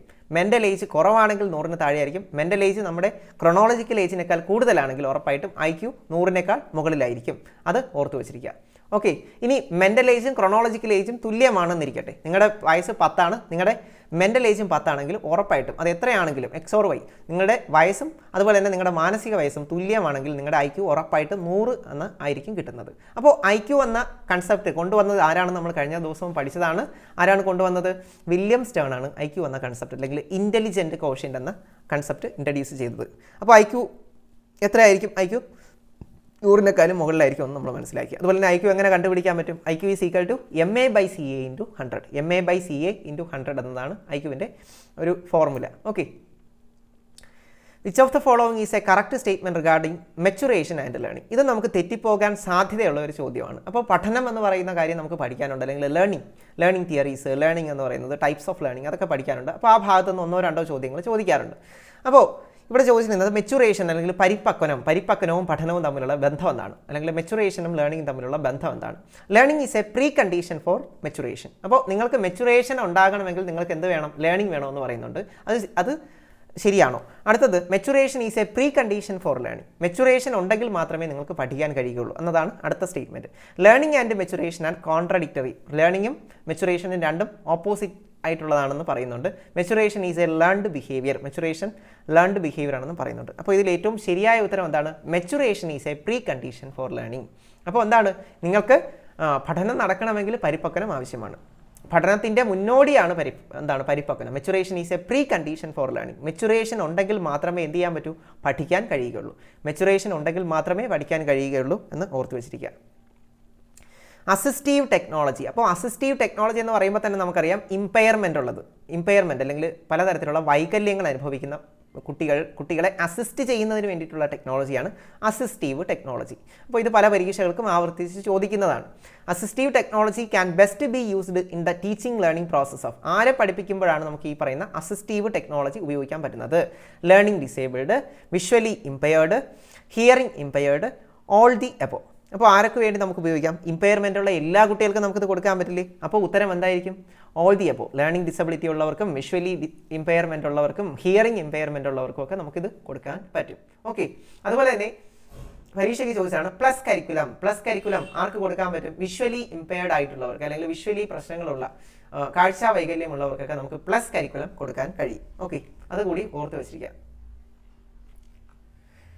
അടുത്തൊരു ചോദ്യം, intelligence testing is useful for knowing. അപ്പോൾ ഇന്റലിജൻസ് ടെസ്റ്റുകൾ ധാരാളം നമ്മൾ പഠിച്ചിട്ടുണ്ട്. അതിൽ ഏറ്റവും ആദ്യത്തെ ഇന്റലിജൻസ് ടെസ്റ്റാണ് ബിനറ്റ് സൈമൺ ടെസ്റ്റ്. ആൽഫ്രഡ് ബിനെയും സൈമണും കൂടെ കൊണ്ടുവന്നിട്ടുള്ള ടെസ്റ്റ്. അതുപോലെ തന്നെ ഏറ്റവും പ്രസിദ്ധമായ ടെസ്റ്റ് എന്ന് പറയുന്നത് ഡേവിഡ് വെഷ്ലറിന്റെ ടെസ്റ്റുകളാണ്, അല്ലെങ്കിൽ വെഷ്ലർ ബെല്ലവി ഇന്റലിജൻസ് സ്കെയിലുകളാണ്. അപ്പോൾ അതൊക്കെ നിങ്ങൾക്ക് അറിയാവുന്ന കാര്യമാണ്. അപ്പോൾ ഈ പറയുന്ന ഇത്തരത്തിൽ ഒരു വ്യക്തിയുടെ ഇന്റലിജൻസ് ടെസ്റ്റ് ചെയ്യുമ്പോൾ അതിൽ നിന്ന് നിങ്ങൾക്ക് എന്തൊക്കെയാണ് മനസ്സിലാക്കാൻ വരുന്നത്, അല്ലെങ്കിൽ എന്തിനു വേണ്ടിയിട്ടാണ് ഇത് ചെയ്യുന്നത് എന്നാണ് ഇവിടുത്തെ ചോദ്യം. ഇൻഡിവിജ്വൽ ഡിഫറൻസ് തിരിച്ചറിയുന്നതിന് വേണ്ടി, മെന്റൽ റിട്ടാർഡേഷൻ തിരിച്ചറിയുന്നതിന് വേണ്ടി, എഡ്യൂക്കേഷണൽ ബാക്ക്വേർഡ്നെസ് തിരിച്ചറിയുന്നതിന് വേണ്ടി.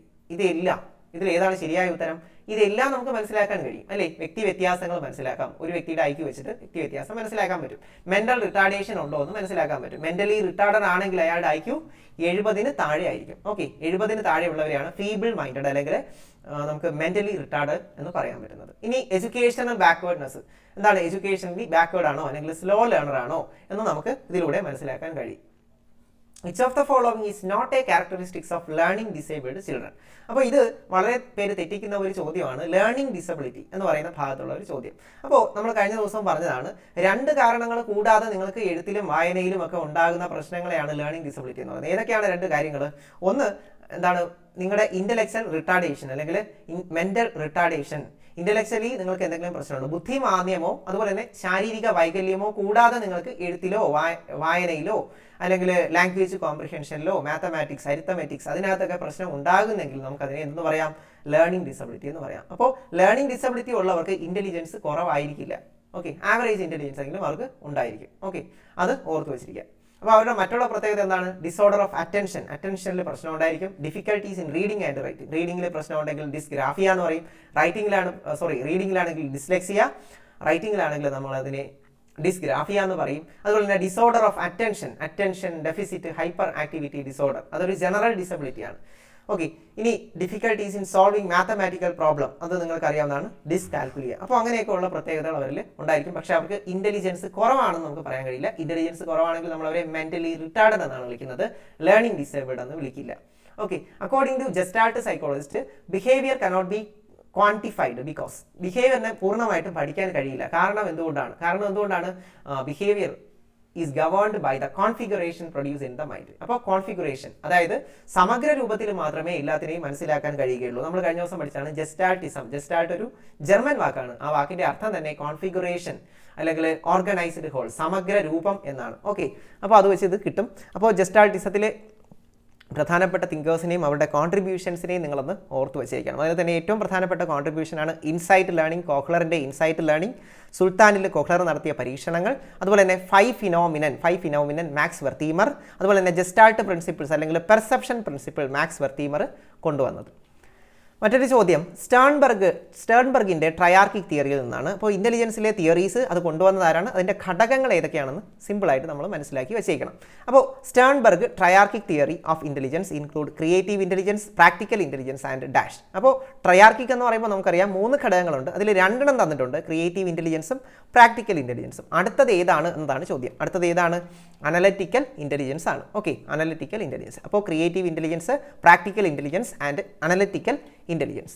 Primary need in Abraham Maslow's hierarchy. അപ്പോൾ മാസ്ലോയുടെ ആവശ്യങ്ങളുടെ ശ്രേണി എന്ന ഭാഗത്തു നിന്നുള്ളൊരു ചോദ്യമാണ്. അപ്പോൾ മോട്ടിവേഷൻ എന്ന ഭാഗത്തെ ആദ്യത്തെ തിയറിയാണ് അബ്രഹാം മാസ്ലോയുടെ need hierarchy theory of motivation, അല്ലെങ്കിൽ എന്താണ് ഹൈറാർക്കി ഓഫ് നീഡ്സ് തിയറി.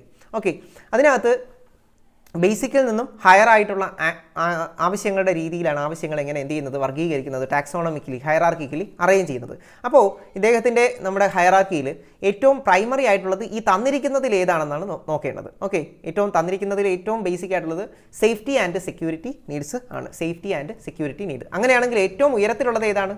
ഏറ്റവും ഉയരത്തിലുള്ളത് സെൽഫ് ആക്ച്വലൈസേഷൻ നീഡാണ്. അത് പിന്നീട് ട്രാൻസെൻഡൻസ് എന്ന് പറയുന്ന ഒരു നീഡിലോട്ട് അദ്ദേഹം മാറ്റുന്നുണ്ട്. അപ്പോൾ അത് നിങ്ങൾ ഓർത്ത് വെച്ചിരിക്കണം. അപ്പോൾ സെൽഫ് ആക്ച്വലൈസേഷന് തൊട്ട് താഴെ വരുന്നത് എസ്തെറ്റിക് നീഡാണെന്നും ഏറ്റവും താഴെ വരുന്നത് അദ്ദേഹത്തിൻ്റെ തിയറിയിൽ, ഇതിനകത്തല്ല ഈ ഓപ്ഷൻസിൽ സേഫ്റ്റി നീഡാണ് ഏറ്റവും ബേസിക്കിൽ വരുന്നത്, പ്രൈമറി ആയിട്ട് വരുന്നത് സേഫ്റ്റി ആൻഡ് സെക്യൂരിറ്റി നീഡ്. എന്നാൽ അദ്ദേഹത്തിൻ്റെ ഒറിജിനൽ തിയറിയിൽ, ആദ്യം കൊണ്ടുവന്ന തിയറിയിൽ ഏറ്റവും ബേസിക് ഫിസിയോളജിക്കൽ നീഡ്, ശരീരവുമായിട്ട് ബന്ധപ്പെട്ട ആവശ്യങ്ങൾ ഏറ്റവും താഴെയും ഏറ്റവും മുകളിൽ എന്താണ് ആത്മസാക്ഷാത്കാരവുമായിട്ട് ബന്ധപ്പെട്ട ആവശ്യങ്ങൾ അല്ലെങ്കിൽ സെൽഫ് ആക്ച്വലൈസേഷൻ. ഓക്കെ, അത് ഓർത്ത് വെച്ചിരിക്കുക. Factors that is significantly impact intelligence test scores include all of these. അപ്പോൾ ഇൻ്റലിജൻസ് ടെസ്റ്റിൻ്റെ സ്കോറിനെ ഇമ്പാക്റ്റ് ചെയ്യുന്ന ഘടകങ്ങളിൽ പെടാത്തത് ഏതാണ്? നിങ്ങളുടെ ഇൻ്റലിജൻസിൽ ഘടകത്തിൽ പെടാത്തത് ഏതാണ്? ഇൻ്റലിജൻസിനെ സ്വാധീനിക്കാത്ത ഘടകം നിങ്ങളുടെ ജെൻഡറാണ്. Gender is a social construct, സാമൂഹ്യ നിർമ്മിതിയാണ്. അത് ഡയറക്റ്റ്ലി എന്ത് ചെയ്യില്ല, ഇൻ്റലിജൻസിനെ സ്വാധീനിക്കില്ല. ബാക്കിയെല്ലാം വരും, നിങ്ങളുടെ അക്കാഡമിക് അച്ചീവ്മെൻറ്റ്, നിങ്ങളുടെ സോഷ്യോ ഇക്കണോമിക് കണ്ടീഷൻ, ഹെറിഡിറ്റി, അതൊക്കെ വരും.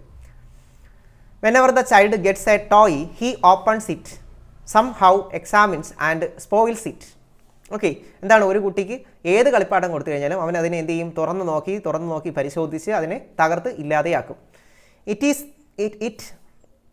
This is a statement made by a mother regarding her child's behavior. Which developmental characteristics is revealed here?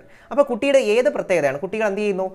എറിഞ്ഞു പൊട്ടിക്കുന്നു, അകത്ത് എന്താണുള്ളതെന്ന് നോക്കുന്നു, ചക്രങ്ങളൊക്കെ വലിച്ചു ഊരിയെടുത്ത് നോക്കുന്നു, പേനയാണെങ്കിൽ കുഴൽ എടുത്ത് എന്ത് ചെയ്യുന്നു, തിരുക്കി എടുത്ത് നോക്കുന്നു, എന്ത് കാര്യങ്ങളും ഇങ്ങനെ എന്ത് ചെയ്യും, പരീക്ഷിച്ചു കൊണ്ടേയിരിക്കും. ഇതിനെ കുട്ടിയിൽ കാണുന്ന എന്ത് പ്രത്യേകതയാണ് ഇത് അതിനെ കൊണ്ട് ചെയ്യിപ്പിക്കുന്നത്? അവൻ്റെ ക്യൂരിയോസിറ്റിയാണ്. Curiosity. Okay, curiosity. Select the pair which is wrong. ഇതിൽ തെറ്റായിട്ടുള്ളത് ഏതാണ്? ടൈപ്പ് അപ്രോച്ച് കൊണ്ടുവന്നത് ആരാണ്? പേഴ്സണാലിറ്റിയിലെ അപ്രോച്ചസ് അപ്പോൾ നമ്മൾ പഠിക്കണം. ഓക്കെ, അപ്രോച്ചസ് ടു പേഴ്സണാലിറ്റിയിൽ അല്ലെങ്കിൽ നമ്മുടെ വ്യക്തിത്വത്തിലെ സമീപനങ്ങൾ എന്ന ഭാഗത്തെ ഒരു ചോദ്യമാണ്. അപ്പോൾ ടൈപ്പിനെ കുറിച്ച് പറഞ്ഞാൽ 3 പേരാണുള്ളത്. അതിനകത്ത് ആരൊക്കെ ഉണ്ടെന്ന് നമുക്ക് നോക്കാം. ടൈപ്പിനെ കുറിച്ച് പറഞ്ഞത് ആരൊക്കെയാണ്? ആദ്യം പറഞ്ഞത് നമ്മുടെ മോഡേൺ മെഡിസിൻ്റെ ഫാദറായിട്ടുള്ള ഹിപ്പോക്രാറ്റസ് ആണ് ആദ്യമായിട്ട് ടൈപ്പ് അപ്രോച്ചിനെ കുറിച്ച് പറഞ്ഞത്. പേഴ്സണാലിറ്റി ടൈപ്പുകളായിട്ട് ആദ്യമായിട്ട് പേഴ്സണാലിറ്റിയെ തിരിച്ചത്. അതുപോലെ തന്നെ അതിനുശേഷം വരുന്നതാണ് ഷെൽഡൻ, അതുപോലെ തന്നെ ക്രഷ്മർ. അപ്പോൾ ക്രഷ്മർ, ഷെൽഡൻ, ഹിപ്പോക്രാറ്റസ് എന്നിവരാണ് ടൈപ്പ് അപ്രോച്ചുമായിട്ട് ബന്ധപ്പെട്ടത്. പേഴ്സണാലിറ്റിയിലെ അല്ലെങ്കിൽ നമ്മുടെ വ്യക്തിത്വ പഠന സമീപനങ്ങളിലെ തന്നെ ആദ്യത്തെ സമീപനം എന്ന് നമുക്ക് ടൈപ്പ് അപ്രോച്ചിനെ പറയാം. അപ്പോൾ ടൈപ്പ് അപ്രോച്ചുമായിട്ട് ഏതിന് ബന്ധമില്ല? ആൽപോർട്ടിന് ബന്ധമില്ല. അല്ലെങ്കിൽ തന്നെ നിങ്ങൾക്കറിയാം സവിശേഷതാ സിദ്ധാന്തം അല്ലെങ്കിൽ ട്രെയ്റ്റ് അപ്രോച്ചുമായിട്ടാണ് ആൽപോർട്ട് ബന്ധപ്പെട്ടിരിക്കുന്നത്. അപ്പോൾ തെറ്റായിട്ടുള്ളത് ടൈപ്പ് അപ്രോച്ച് ആൽപോർട്ട് കൊണ്ടുവന്നതാണ്. അപ്പോൾ ബാക്കിയുള്ളത് കൂടെ നമുക്കൊന്ന് പരിശോധിക്കാം. ബാക്കിയുള്ളത് എന്താണ്? സൈക്കോ അനലിറ്റിക് അപ്രോച്ച് കൊണ്ടുവന്നത് സിഗ്മണ്ട് ഫ്രോയിഡ് ആണ്. അപ്പോൾ അത് നമുക്ക് അറിയാവുന്ന ഒരു കാര്യം ആണ്. സൈക്കോ അനലിറ്റിക് അപ്രോച്ച് കൊണ്ടുവന്നത് സിഗ്മണ്ട് ഫ്രോയിഡ് ആണ്. ഇനി ഹ്യൂമനിസ്റ്റിക് അപ്രോച്ച് കൊണ്ടുവന്നത് കാൾ റോജേഴ്സ് ആണ്. ഹ്യൂമനിസ്റ്റിക് അപ്രോച്ച് കൊണ്ടുവന്നത്. ഓക്കെ, സെറ്റാണ്, ശരിയാണ്. ഇനി ബിഹേവിയറിസ്റ്റിക് അപ്രോച്ച് കൊണ്ടുവന്നത് BF സ്കിന്നർ. ഓക്കെ, അപ്പോൾ ഇത്തരത്തിലുള്ള ചോദ്യം ഒന്ന് പ്രതീക്ഷിക്കാവുന്നതാണ്. അപ്പോൾ ടൈപ്പ് അപ്രോച്ച് കൊണ്ടുവന്നത് Hippocrates, Sheldon, Kretschmer. Psycho analytic approach Sigmund Freud. Analytic approach കൊണ്ടുവന്നത് കാൾ യുങ് ആണ്. ഹ്യൂമനിസ്റ്റിക് അപ്രോച്ച് കൊണ്ടുവന്നത് കാൾ റോജേഴ്സും എബ്രഹാം മാസ്ലോയും കൂടെ ചേർന്നിട്ടാണ്. അതുപോലെ തന്നെ ബിഹേവിയറിസ്റ്റ് അപ്രോച്ചിൽ ഏറ്റവും പ്രസിദ്ധനായ വ്യക്തി സ്കിന്നർ ആണ്. അത് ഓർത്തിരിക്കുക. Which of the following ideas is not related to social constructivism. അപ്പോൾ സോഷ്യൽ കൺസ്ട്രക്റ്റിവിസം നമ്മൾ പഠിച്ചതാണ്. അതിൻ്റെ ഫാദർ വൈഗോട്സ്കിയാണ്. അപ്പോൾ വൈഗോട്സ്കിയുമായിട്ട് നേരിട്ട് ബന്ധമില്ലാത്തത് അല്ലെങ്കിൽ സോഷ്യൽ കൺസ്ട്രക്റ്റിവിസവുമായിട്ട് നേരിട്ട് ബന്ധമില്ലാത്തത് ഏതാണ്? അപ്പോൾ ഓപ്ഷൻസ് ഇങ്ങനെയാണ്: റെസിപ്രോക്കൽ ടീച്ചിങ് അല്ലെങ്കിൽ പ്രതിക്രിയ അധ്യാപനം, സ്കഫോൾഡിംഗ് കൈത്താങ്, ഷെഡ്യൂൾസ് ഓഫ് റീഇൻഫോഴ്സ്മെൻറ്റിൻ്റെ ഷെഡ്യൂൾ, അതുപോലെ തന്നെ കൊളാബറേറ്റീവ് ലേണിംഗ് സഹവർത്തിത പഠനം. അപ്പോൾ ഇതിൽ ഏതാണ് ബന്ധപ്പെടാത്തത്? നമുക്ക് സിമ്പിളായിട്ട് കിട്ടും. നിങ്ങൾക്കറിയാം റീഇൻഫോഴ്സ്മെൻറ്റ് എന്ന പദം നിങ്ങൾ കേൾക്കുമ്പോൾ തന്നെ നിങ്ങൾക്ക് ഓർമ്മ വരുന്നത് ഏതാണ്? ഒപ്പറന്റ് കണ്ടീഷനിങ് തിയറി സ്കിന്നറാണ്. അപ്പോൾ സ്കിന്നറിൻ്റെ ഒപ്പറന്റ് കണ്ടീഷനിങ്, ഷെഡ്യൂൾസ് ഓഫ് റീഇൻഫോഴ്സ്മെൻറ്റ്. അപ്പോൾ ബാക്കി എല്ലാ കാര്യങ്ങളും റെസിപ്രോക്കൽ ടീച്ചിങ് ആകട്ടെ, സ്കഫോൾഡിംഗ് ആകട്ടെ, കൊളാബറേറ്റീവ് ലേണിംഗ് ആകട്ടെ, ZPD അല്ലെങ്കിൽ സോൺ ഓഫ് പ്രോക്സിമൽ ഡെവലപ്മെൻറ്റ് ആകട്ടെ, ഇതെല്ലാം ആരുമായി ബന്ധപ്പെട്ടിരിക്കുന്നു? സോഷ്യൽ കൺസ്ട്രക്റ്റിവിസം അല്ലെങ്കിൽ വൈഗോട്സ്കിയുമായിട്ട് ബന്ധപ്പെട്ടതാണ്. ഇനി മറ്റൊരു ചോദ്യം മെമ്മറി എന്ന ഭാഗത്താണ്. മെമ്മറി വളരെ പ്രധാനപ്പെട്ട ഒരു ഭാഗമാണ്, ഏരിയയാണ്, അത് നമ്മൾ പഠിക്കണം. അപ്പോൾ അതിനകത്ത് എപ്പോഴും ഈ ടൈപ്സ് ഓഫ് മെമ്മറി അല്ലെങ്കിൽ മെമ്മറി പ്രോസസ്സ് അങ്ങനെയുള്ള കാര്യങ്ങളാണ് പ്രധാനമായിട്ടും ചോദിക്കുന്നത്. മെമ്മറൈസേഷൻ ടെക്നിക്സും ചോദിക്കാറുണ്ട്. എങ്ങനെയൊക്കെ നിങ്ങൾക്ക് ഓർത്തിരിക്കാം. ഓക്കെ, അപ്പോൾ എക്സ്പ്ലിസിറ്റ് മെമ്മറി ഉണ്ട്, അതുപോലെ തന്നെ ഇംപ്ലിസിറ്റ് മെമ്മറി ഉണ്ട്. ഇങ്ങനെ 2 തരത്തിലുള്ള മെമ്മറികൾ കുറിച്ച് പറയുന്നുണ്ട്. ഇതിൽ എക്സ്പ്ലിസിറ്റ് മെമ്മറിയും ഇംപ്ലിസിറ്റ് മെമ്മറിയും ഏതിനകത്ത് വരുന്നതാണ് എന്നതാണ് ചോദ്യം. ഓക്കെ, ഏതിനകത്ത് വരുന്നതാണ് എക്സ്പ്ലിസിറ്റ് മെമ്മറിയും ഇംപ്ലിസിറ്റ് മെമ്മറിയും? അത് രണ്ടും ലോങ് ടേം മെമ്മറിയാണ്. ഓക്കെ, ലോങ് ടേം മെമ്മറി അല്ലെങ്കിൽ LTM ആണ് എക്സ്പ്ലിസിറ്റ് മെമ്മറിയും അതുപോലെ തന്നെ ഇംപ്ലിസിറ്റ് മെമ്മറിയും എന്ന് ഓർത്തിരിക്കുക. അടുത്തൊരു ചോദ്യം: children use single words during language development to convey a whole sentence. അപ്പോൾ എന്താണ് ഇവിടെ പറയുന്നത്? ഒരു വലിയ സെൻറ്റൻസിന് പകരമായിട്ട് ഒരു വാക്ക് മാത്രം കുട്ടി ഉപയോഗിക്കുന്നു. ഇതിനെ വൈഗോട്സ്കിയുടെ ലാംഗ്വേജ് ഡെവലപ്മെൻറ്റിൽ അദ്ദേഹം എന്തെന്നാണ് വിളിച്ചത് എന്ന് ചോദിച്ചിട്ടുണ്ട്. എന്തെന്നാണ് വിളിച്ചത്? ഹോളോ ഫ്രേസ് എന്നാണ് വിളിച്ചത്. Okay, hollow phrase. അടുത്ത മാച്ച് ദ ഫോളോയിങ് ആണ്. മാച്ച് ദ ഫോളോയിങ്ങിൽ എന്താണ്? ടീച്ചിങ് സ്ട്രാറ്റജി ഇതിൽ ഏതാണെന്നാണ് ചോദിക്കുന്നത്. ഇത് തെറ്റിച്ചാണ് കൊടുത്തിട്ടുള്ളത്. ഏതാണ് ഇതിൽ ടീച്ചിങ് സ്ട്രാറ്റജി? ഏതാണ്? ബ്രെയിൻ സ്റ്റോമിങ്, ക്രിയേറ്റിവിറ്റി എൻഹാൻസ് ചെയ്യുന്ന ഒരു ടീച്ചിങ് സ്ട്രാറ്റജിയാണ്. അത് കൊണ്ടുവന്നത് 1953 ഓസ്ബോൺ ആണെന്ന് നിങ്ങൾക്ക് അറിയാവുന്നതാണ് അല്ലേ? ആശയങ്ങളുടെ കൊടുങ്കാറ്റ് അല്ലെങ്കിൽ Storm of ideas, hitch hiking, free wheeling എന്നൊക്കെ അറിയപ്പെടുന്നത് ഈ പറയുന്ന ബ്രെയിൻ സ്റ്റോമിങ്ങിനെയാണ്. അപ്പോൾ ക്രിയേറ്റിവിറ്റി എൻഹാൻസ് ചെയ്യുന്ന ഒരു ടീച്ചിങ് സ്ട്രാറ്റജി തന്നെയാണ് ബ്രെയിൻ സ്റ്റോമിങ്. ഇനി അടുത്ത് ലേണിംഗ് പ്ലാറ്റ്ഫോം ഏതാണ്? നിങ്ങൾക്ക് ഡയറക്റ്റ് ആയിട്ട് തന്നെ കിട്ടും. മൂക്ക് എന്ന് പറഞ്ഞിട്ട് ഇവിടെ കൊടുത്തിട്ടുണ്ട്. എന്താണ്? Massive open online courses. അപ്പോൾ അതും ഓക്കെയാണ്. അടുത്തൊരു ചോദ്യം: ഇവാലുവേഷൻ ഇതിൽ ഏതാണ്? ഇവാലുവേഷൻ്റെ ഉപയോഗിക്കുന്ന ഒന്നാണ് റേറ്റിംഗ് സ്കെയിൽ അല്ലേ? റേറ്റിംഗ് സ്കീം അല്ലെങ്കിൽ റേറ്റിംഗ് സ്കെയിലുകൾ ഇവാലുവേഷനകത്ത് നമ്മൾ പറയുന്നുണ്ട്. ഇനി ഒരു കൗൺസിലിങ്ങിൻ്റെ ടൈപ്പാണ് eclectic counselling. Okay, eclectic counselling. Okay, അപ്പോൾ ടീച്ചിങ് സ്ട്രാറ്റജിയാണ് ബ്രെയിൻ സ്റ്റോമിംഗ്, ലേണിംഗ് പ്ലാറ്റ്ഫോമാണ് മൂക്ക് അല്ലെങ്കിൽ മാസീവ് ഓപ്പൺ ഓൺലൈൻ കോഴ്സ്, ഇവാലുവേഷനകത്ത് ഉപയോഗിക്കുന്നതാണ് റേറ്റിംഗ് സ്കെയിലുകൾ, അതുപോലെ തന്നെ എക്ലക്റ്റിക് എന്ന് പറയുന്നത് കൗൺസിലിങ്ങിൻ്റെ ഒരു ടൈപ്പാണെന്ന് ഓർത്ത് വെച്ചിരിക്കുക. Exponent of social learning theory. Social learning theory കൊണ്ടുവന്ന ആരാണ്? ബോബോഡോൾ പരീക്ഷണങ്ങളിലൂടെ സോഷ്യൽ ലേണിംഗ് തിയറി ഇമിറ്റേഷനിലൂടെയും അനുകരണങ്ങളിലൂടെയും കുട്ടി പഠിക്കുന്നു എന്ന് പറയുന്ന ഒരു തിയറിയാണ് സോഷ്യൽ ലേണിംഗ് തിയറി, അല്ലെങ്കിൽ imitation learning, model learning theory.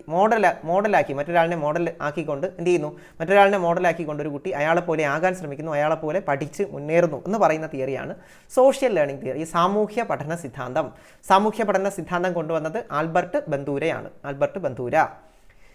When you notice student in your class is addicted to substance abuse, what will you do? നിങ്ങളുടെ ക്ലാസ്സിൽ ഒരു കുട്ടി സബ്സ്റ്റൻസ് അബ്യൂസിന് വിധേയമായിരിക്കുന്നുവെങ്കിൽ നിങ്ങൾ എന്ത് ചെയ്യും?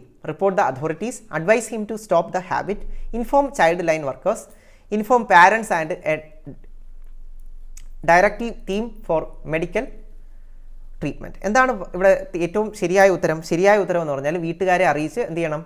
ഒരു മെഡിക്കൽ ട്രീറ്റ്മെൻറ്റ് എടുക്കാൻ പറയുക എന്നാണ്. അപ്പോൾ അവൻ്റെ അഡിക്ഷനിൽ നിന്ന് അവനെ പുറത്ത് കൊണ്ടുവരാൻ പറ്റും. അതാണ് ഏറ്റവും ശരിയായ ഉത്തരം. ഇനി മറ്റൊരു ചോദ്യം വീണ്ടും ഹൊവാർഡ് ഗാർഡനറുടെ മൾട്ടിപ്പിൾ ഇൻ്റലിജൻസിനകത്ത് നിന്നുള്ളൊരു ചോദ്യമാണ്. Arunima loves birds, animals and plants and is keen to protect them. Which of the following factor is predominant in her? അപ്പോൾ അരുണിമയിൽ ശക്തമായി നിൽക്കുന്ന ഘടകം ഏതാണ്? ഏത് ബുദ്ധിശക്തിയാണ് ഉള്ളത്?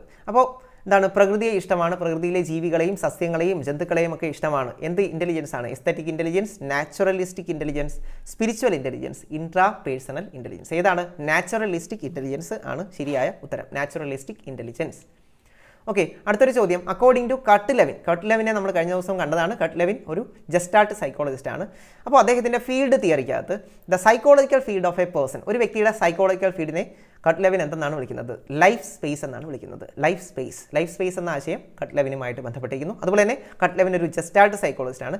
ബിഹേവിയറിൻ്റെ equation B is equal to F of PE, behaviour is the function of person and his environment എന്ന് പറഞ്ഞത് കട്ട്-ലെവിനാണ്. അതുപോലെ തന്നെ അദ്ദേഹം കൊണ്ടുവന്ന വാക്കാണ് ആക്ഷൻ റിസർച്ച് എന്ന കൺസെപ്റ്റ് ആദ്യമായിട്ട് ഇൻട്രൊഡ്യൂസ് ചെയ്യുന്നത് കട്ട്-ലെവിൻ ആണെങ്കിലും അത് എഡ്യൂക്കേഷനിൽ പോപ്പുലറൈസ് ചെയ്തത് സ്റ്റീഫൻ എം കോറി ആണെന്ന് കൂടി കൂട്ടുകാർ മനസ്സിലാക്കി വെച്ചേക്കണം. അടുത്തൊരു ചോദ്യം. The principle of teaching from whole to part. അപ്പോൾ whole is greater than sum of its parts. Holistic ആയിട്ട് പഠിക്കണം എന്നൊക്കെ പറയുന്നത് ആരാണ്? Whole is greater than sum of its parts, gestalt സൈക്കോളജിയാണ്. ഓക്കെ, സമഗ്രതാവാദം അല്ലെങ്കിൽ സമഗ്ര രൂപം, configuration, organised whole. Okay, holistic ആയിട്ട് സമഗ്രമായി ഒരു വ്യക്തിത്വത്തെ പഠിക്കാൻ ശ്രമിക്കണം എന്ന് പറഞ്ഞത് ആരാണ്? ജസ്റ്റാൾട്ട് സൈക്കോളജിയാണ്. ഇനി അഡോളസെൻസ് ഏത് ഘട്ടത്തിനകത്ത് വരും? അല്ലെങ്കിൽ അഡോളസെൻസിന് നമുക്ക് എന്തെന്ന് പറയാം? Play age, gang age, pre school age, toy age. ഏതാണ്? ഗാങ് ഏജ് ആണ്. അപ്പോൾ എന്താണ്? ഗ്യാങ്ങുകൾ രൂപീകരിക്കുന്നു, കൂട്ടുകാരുടെ സമപ്രായക്കാരുടെ സംഘങ്ങൾ രൂപീകരിക്കുന്നു. അതുമായിട്ട് ബന്ധപ്പെട്ട അഡോളസെൻസിനെ നമുക്ക് ഗാങ് ഏജ് എന്ന് പറയാം. അപ്പോൾ അഡോളസെൻസിനെ കുറിച്ച് ഏറ്റവും കൂടുതൽ പഠനങ്ങൾ നടത്തിയത് ആരാണ്? സ്റ്റാൻലി ഹോൾ ആണ്. Adolescence is A period of stress and strain, Storm and strife എന്ന് പറഞ്ഞത് ആരാണ്? സ്റ്റാൻലി ഹോൾ തന്നെയാണ്. അതുപോലെ തന്നെ Adolescence is A period of temporary insanity എന്ന് പറഞ്ഞത് ഹോളിംഗ്വർത്താണ്.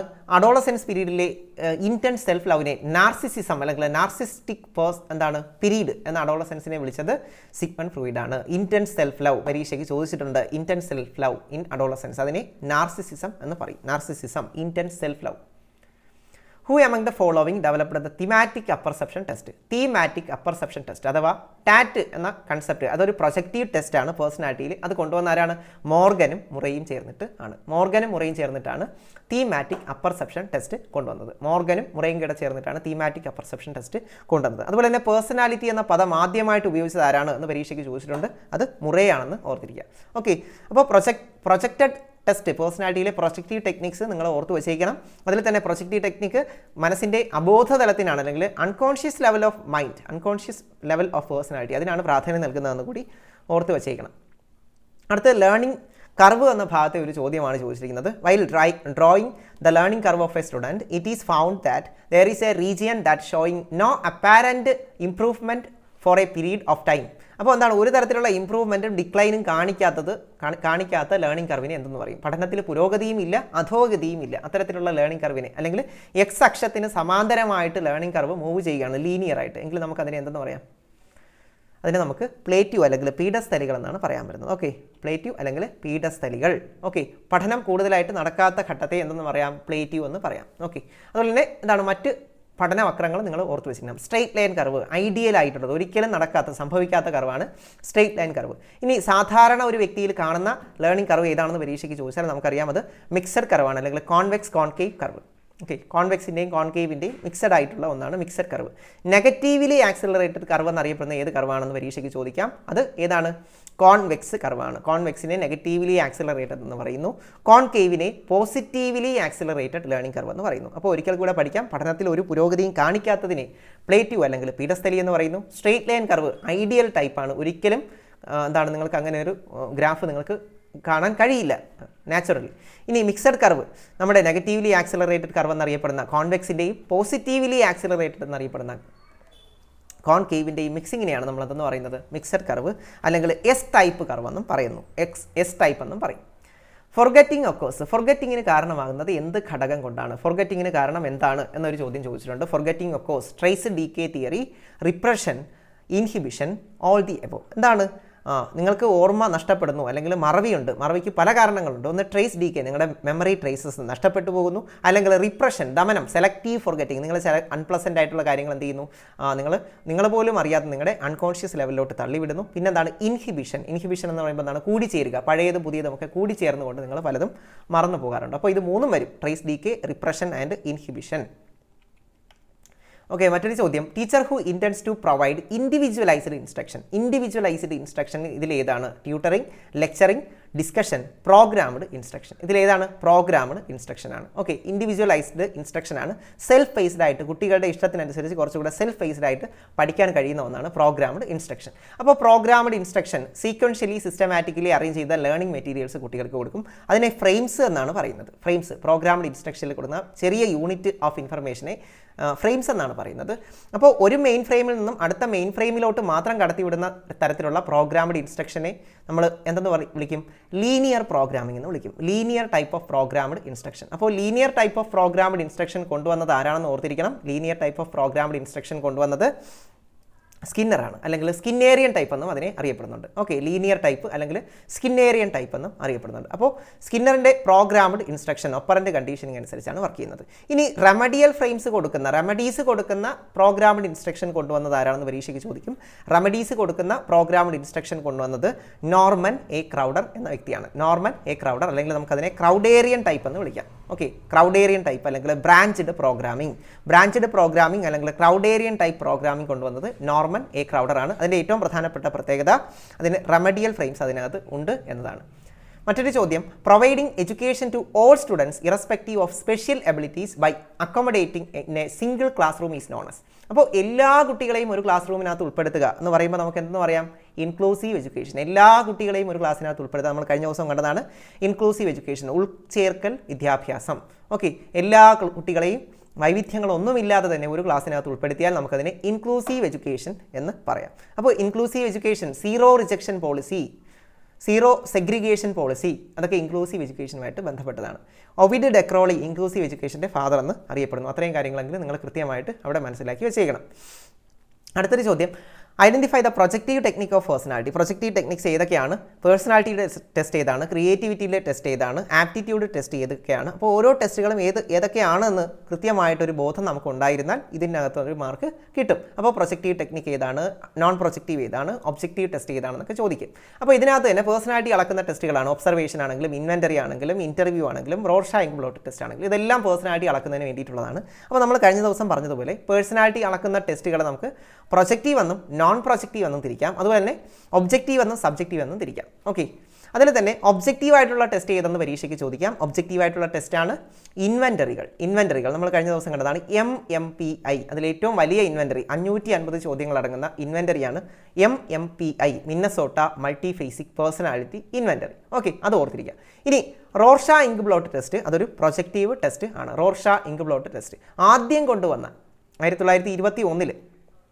1920 കാലഘട്ടത്തിൽ ഏറ്റവും ആദ്യം കൊണ്ടുവന്ന പ്രൊജക്റ്റീവ് ടെക്നിക്കാണ് എന്തെന്ന് പറയുന്നത്? റോർഷാ ബ്ലോട്ട് ടെസ്റ്റ് എന്ന് പറയുന്നത്. ഇതിനകത്ത് 10 ബ്ലോട്ട് കാർഡുകൾ അല്ലെങ്കിൽ മഷി പുരട്ടിയ 10 കാർഡുകളാണ് നിങ്ങൾക്ക് തരുന്നത്. എന്നിട്ട് അതിനെ നിങ്ങളോട് വിലയിരുത്താൻ പറയും. അതിനുശേഷം എന്ത് ചെയ്യുന്നു?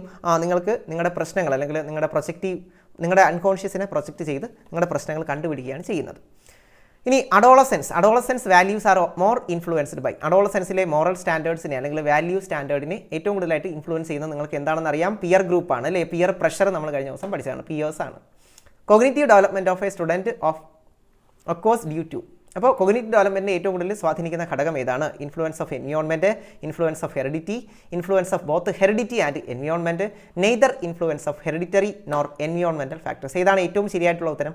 ഒരു കുട്ടിയുടെ സമഗ്രമായ ഡെവലപ്മെൻറ്റിനെ സ്വാധീനിക്കുന്ന ഇൻഫ്ലുവൻസ് ചെയ്യുന്ന ഏറ്റവും പ്രധാനപ്പെട്ട ഘടകം ബോത്ത് ഹെറിഡിറ്റി ആൻഡ് എൻവിയോൺമെൻറ്റ്. ഹെറിഡിറ്റിയും എൻവിയോൺമെൻറ്റുമാണ് ഒരു വ്യക്തിയെ ഏറ്റവും കൂടുതലായിട്ട് ഇൻഫ്ലുവൻസ് ചെയ്യുന്ന രണ്ട് ഫാക്ടേഴ്സ്, ഹെറിഡിറ്റി അതുപോലെ തന്നെ എൻവിയോൺമെൻറ്റൽ ഫാക്ടേഴ്സ്.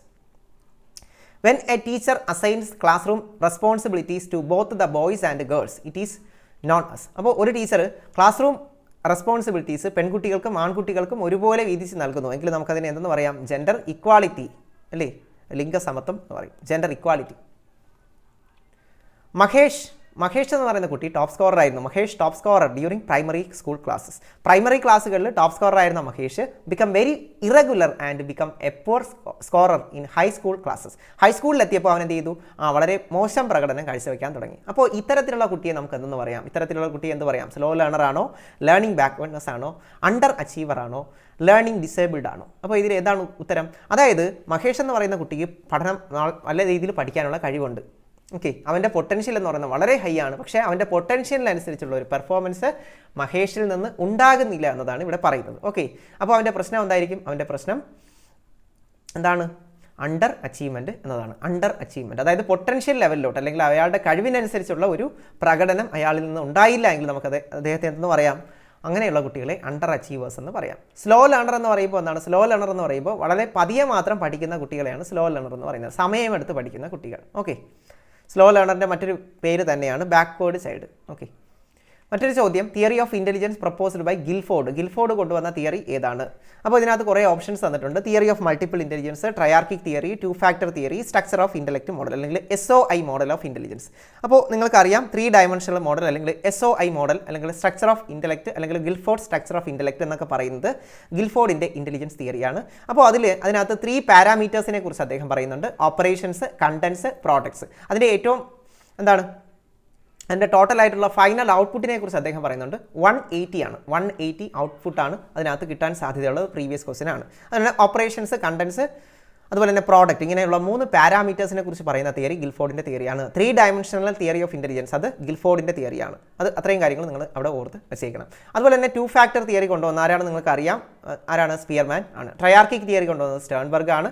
അതുപോലെ തന്നെ തിയറി ഓഫ് മൾട്ടിപ്പിൾ ഇൻ്റലിജൻസ് കൊണ്ടുവന്നത് ഹൊവാർഡ് ഗാർഡനർ ആണ്. Multiple intelligence Howard Gardner, triarchic theory Sternberg, 2 factor theory Spearman, structure of intellect model Guilford. Which of the following increase the rate of responding? ഇതിൽ ഏതൊക്കെ കൊടുത്തു കഴിഞ്ഞാൽ എന്ത് ചെയ്യും? റെസ്പോണ്ടിങ് അല്ലെങ്കിൽ പ്രതികരണം കൂട്ടാൻ പറ്റും. Positive reinforcement, negative reinforcement, both positive and negative reinforcement, punishment. ഏതാണ്? ബോത്ത് A ആൻഡ് B അല്ലെങ്കിൽ പോസിറ്റീവ് റീഇൻഫോഴ്സ്മെൻറ്റും നെഗറ്റീവ് റീഇൻഫോഴ്സ്മെൻറ്റും കൊടുത്തുകൊണ്ട് നമുക്ക് എന്ത് ചെയ്യാൻ പറ്റും? റെസ്പോൺസ് ജനറേറ്റ് ചെയ്തെടുക്കാൻ പറ്റും എന്നല്ലേ നമ്മുടെ ഒപ്പറൻറ്റ് കണ്ടീഷനിങ് തിയറി പറയുന്നത്, സ്കിന്നറിൻ്റെ. Okay, operant conditioning theory. അപ്പോൾ റീഇൻഫോഴ്സ്മെൻറ്റ് എന്ന കൺസെപ്റ്റ് പോപ്പുലറൈസ് ചെയ്തത് സ്കിന്നറാണ്. ഫാദർ ഓഫ് റീഇൻഫോഴ്സ്മെൻറ്റ് എന്നറിയപ്പെടുന്നത് ഹള്ളിനെയാണെന്നും കൂടി ഓർത്ത് വെച്ചേക്കുക. A teacher reflects her anger from her colleagues to students he is an example of. Okay, ഒരു ടീച്ചർ എന്താണ്? അവർക്ക് വളരെ ദേഷ്യമുണ്ട്. ആ ദേഷ്യം അവരുടെ സഹപാഠികളോടുള്ള അല്ലെങ്കിൽ അവരുടെ കൂടെ വർക്ക് ചെയ്യുന്ന കൊളീഗ്സിനോടുള്ള ദേഷ്യം അവർ എന്ത് ചെയ്യുന്നു? അവരുടെ കുട്ടികളോട് തീർക്കുകയാണെങ്കിൽ. അപ്പോൾ അങ്ങാടിയിൽ തോറ്റതിന് അമ്മയോട് എന്ന രീതിയിലുള്ള ഡിഫൻസ് മെക്കാനിസം, അതിനെ ഡിസ്പ്ലേസ്മെൻറ്റ് എന്നാണ് പറയുന്നത്.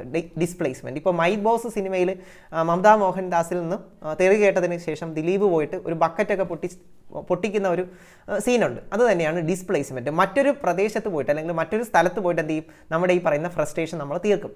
ഓക്കെ, അപ്പോൾ ഇവിടെ ടീച്ചർ എന്താണ്? ടീച്ചറിന് കൊളീഗ്സിനോട് അല്ലെങ്കിൽ കൂടെ വർക്ക് ചെയ്യുന്ന കൊളീഗ്സിനോട് പ്രശ്നമുണ്ട്. അപ്പോൾ ആ ടീച്ചർ എന്ത് ചെയ്യുന്നു? സ്റ്റുഡൻസിനോട് ആ ദേഷ്യം തീർക്കുന്നു. അത് ഡിസ്പ്ലേസ്മെൻറ്റ് എന്ന് നമുക്കതിനെ പറയാം. ഡിസ്പ്ലേസ്മെൻറ്റ്. ഓക്കെ, അപ്പോൾ നമ്മുടെ ക്ലാസ്സുകൾ നിങ്ങൾക്ക് ഇഷ്ടമാകുകയാണെങ്കിൽ നിങ്ങളുടെ കൂട്ടുകാർക്കെല്ലാം അയച്ചു കൊടുക്കുക. നമ്മുടെ ക്ലാസ്സുകളെക്കുറിച്ച് നിങ്ങളുടെ കൂട്ടുകാരോട് പറയുക. നമ്മുടെ ചാനൽ സബ്സ്ക്രൈബ് ചെയ്യുക, ഷെയർ ചെയ്യുക. അതുപോലെ തന്നെ നമ്മൾ ഉടനെ തന്നെ ഇൻറ്റൻസീവ് ആയിട്ടുള്ള ഒരു ക്രാഷ് കോഴ്സ് ആരംഭിക്കുന്നുണ്ട്, CTET പരീക്ഷയ്ക്ക് വേണ്ടിയും അതുപോലെ സെറ്റ് പരീക്ഷയ്ക്ക് വേണ്ടിയും. അപ്പോൾ നിങ്ങളെല്ലാവരും ജോയിൻ ചെയ്യുക. ഓക്കെ, അപ്പോൾ അടുത്ത ചോദ്യം, an intelligence test revealed that the IQ score of a child is 140 to which category does he belong. അപ്പോൾ ഇവിടെ നമ്മൾ മനസ്സിലാക്കേണ്ട കാര്യം ഈ ചോദ്യം എവിടെ നിന്ന് വന്നു എന്ന് നമ്മൾ മനസ്സിലാക്കണം. IQ എന്ന കൺസെപ്റ്റ് കൊണ്ടുവന്നത് വില്യം സ്റ്റേൺ ആണ്. ഓക്കെ, വില്യം സ്റ്റേൺ ആണ് IQ അല്ലെങ്കിൽ ഇൻ്റലിജൻറ്റ് കോഷ്യൻ്റ് എന്ന കൺസെപ്റ്റ് കൊണ്ടുവന്നത്. MA/CA/100 അത് നമുക്കറിയാം. പക്ഷേ ഇവിടെ ചോദിക്കുന്നത് എന്താണ്, 140 എബോവിലുള്ള IQ അതിനെക്കുറിച്ചൊക്കെ അല്ലെങ്കിൽ IQവിൻ്റെ അടിസ്ഥാനത്തിൽ ക്ലാസിഫിക്കേഷൻ നടത്തിയത് ആരാണെന്ന് പഠിക്കണം. ലെവിസ് ടെർമാൻ ആണ്. ലെവിസ് ടെർമാൻ്റെ ക്ലാസിഫിക്കേഷനാണ്. അപ്പോൾ ടെർമാൻ IQ 25 മുതൽ IQ 140 എബോ അങ്ങനെയുള്ള ഒരു ക്ലാസിഫിക്കേഷൻ വയ്ക്കുന്നുണ്ട്. അപ്പോൾ 25 മുതൽ 70 വരെയുള്ള കാറ്റഗറിയെ നമ്മൾ ഫീബിൾ മൈൻഡഡ് എന്നാണ് പറയുന്നത്. അപ്പോൾ ഏറ്റവും താഴെയുള്ളത് 25 ആണ്. 25നെ ഇഡിയറ്റ് എന്നാണ് നമ്മൾ വിളിക്കുന്നത്. അത് നിങ്ങൾ പഠിക്കണം. അല്ലെങ്കിൽ 70-ന് താഴോട്ടുള്ളതിന് നമുക്ക് ഫീബിൾ മൈൻഡഡ് എന്ന് പറയാം. IQ 70-ന് താഴോട്ടുള്ളെങ്കിൽ അത് എന്താണ്, ഫീബിൾ മൈൻഡഡ് ആണ്. ഇനി നമ്മൾ പഠിക്കേണ്ടതാണ് 90 മുതൽ 109 വരെ. 90 മുതൽ 109 വരെ പഠിക്കുന്നതിന് കാരണമുണ്ട്. അത് ആണ് ആവറേജ് ഇൻ്റലിജൻസ്, ശരാശരി ബുദ്ധി. ശരാശരിയായിട്ട് ഒരു വ്യക്തിയുടെ ബുദ്ധിശക്തി നമ്മൾ പരിശോധിച്ച് കഴിഞ്ഞാൽ നമുക്ക് എത്ര കാണും? അതിൻ്റെ ബുദ്ധിശക്തി എന്ന് പറയുന്നത് എത്രയായിരിക്കും?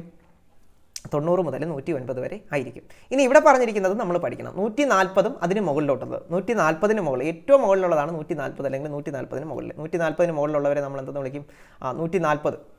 140-ന് മുകളിലുള്ളവരെ നമുക്ക് എന്തെന്ന് പറയാം? ഇൻ്റലക്ച്വലി വെരി സുപ്പീരിയർ എന്ന് നമുക്ക് പറയാം. ഓക്കെ, 140-ന് മുകളിലാണെങ്കിൽ അവരെ നമ്മൾ ജീനിയസ് എന്ന് പറയും. അപ്പോൾ 140 ആണെങ്കിൽ ഇൻ്റലക്ച്വലി സുപ്പീരിയർ എന്ന് നമുക്ക് പറയാം. 140-ന് മുകളിലാണെങ്കിൽ ജീനിയസ് എന്ന് പറയാം. അതുപോലെ തന്നെ നമ്മുടെ ഗിഫ്റ്റഡ് കുട്ടിയുടെ IQ എത്രയാണ് നമ്മൾ പഠിച്ചു? എത്രയാണ്? 130 എബോ, 130-ൽ കൂടുതലായിരിക്കും. Which theory is most suitable to describe the acquisition of a motor skill? Motor സ്കില്ലുകൾ അക്വയർ ചെയ്യുന്നതിന് നിങ്ങളെ സഹായിക്കുന്ന തിയറി ഏതാണ്? Humanistic theory, field theory, classical conditioning theory, trial and error theory. അപ്പോൾ ശ്രമപരാജയ സിദ്ധാന്തമാണ്. ശ്രമപരാജയ സിദ്ധാന്തം നിങ്ങൾ സൈക്കിൾ ചവിട്ടാൻ പഠിക്കുകയാണ് അല്ലേ? ശ്രമം പരാജയപ്പെടുന്നു, ഏറ്റവും അവസാനം എന്ത് ചെയ്യുന്നു? നിങ്ങൾ വിജയിക്കുന്നു. അപ്പോൾ ട്രയൽ ആൻഡ് എറർ തിയറിയാണ് എന്തിനു സഹായിക്കുന്നത്? Acquisition of a motor skill. Motor skill acquire ചെയ്യാൻ നിങ്ങളെ സഹായിക്കുന്നത്. Which of the following is an example for intelligence test? Intelligence ടെസ്റ്റിന് ഉദാഹരണം ഏതാണ്? അപ്പോൾ ആദ്യം തന്നെ കൊടുത്തിട്ടുണ്ട് സ്റ്റാൻഫോർഡ് ബിനറ്റ് ടെസ്റ്റ് ആണ്. സ്റ്റാൻഫോർഡ് ബിനറ്റ് ടെസ്റ്റ് ആണ് ഒരു ഇൻ്റലിജൻസ് ടെസ്റ്റ്.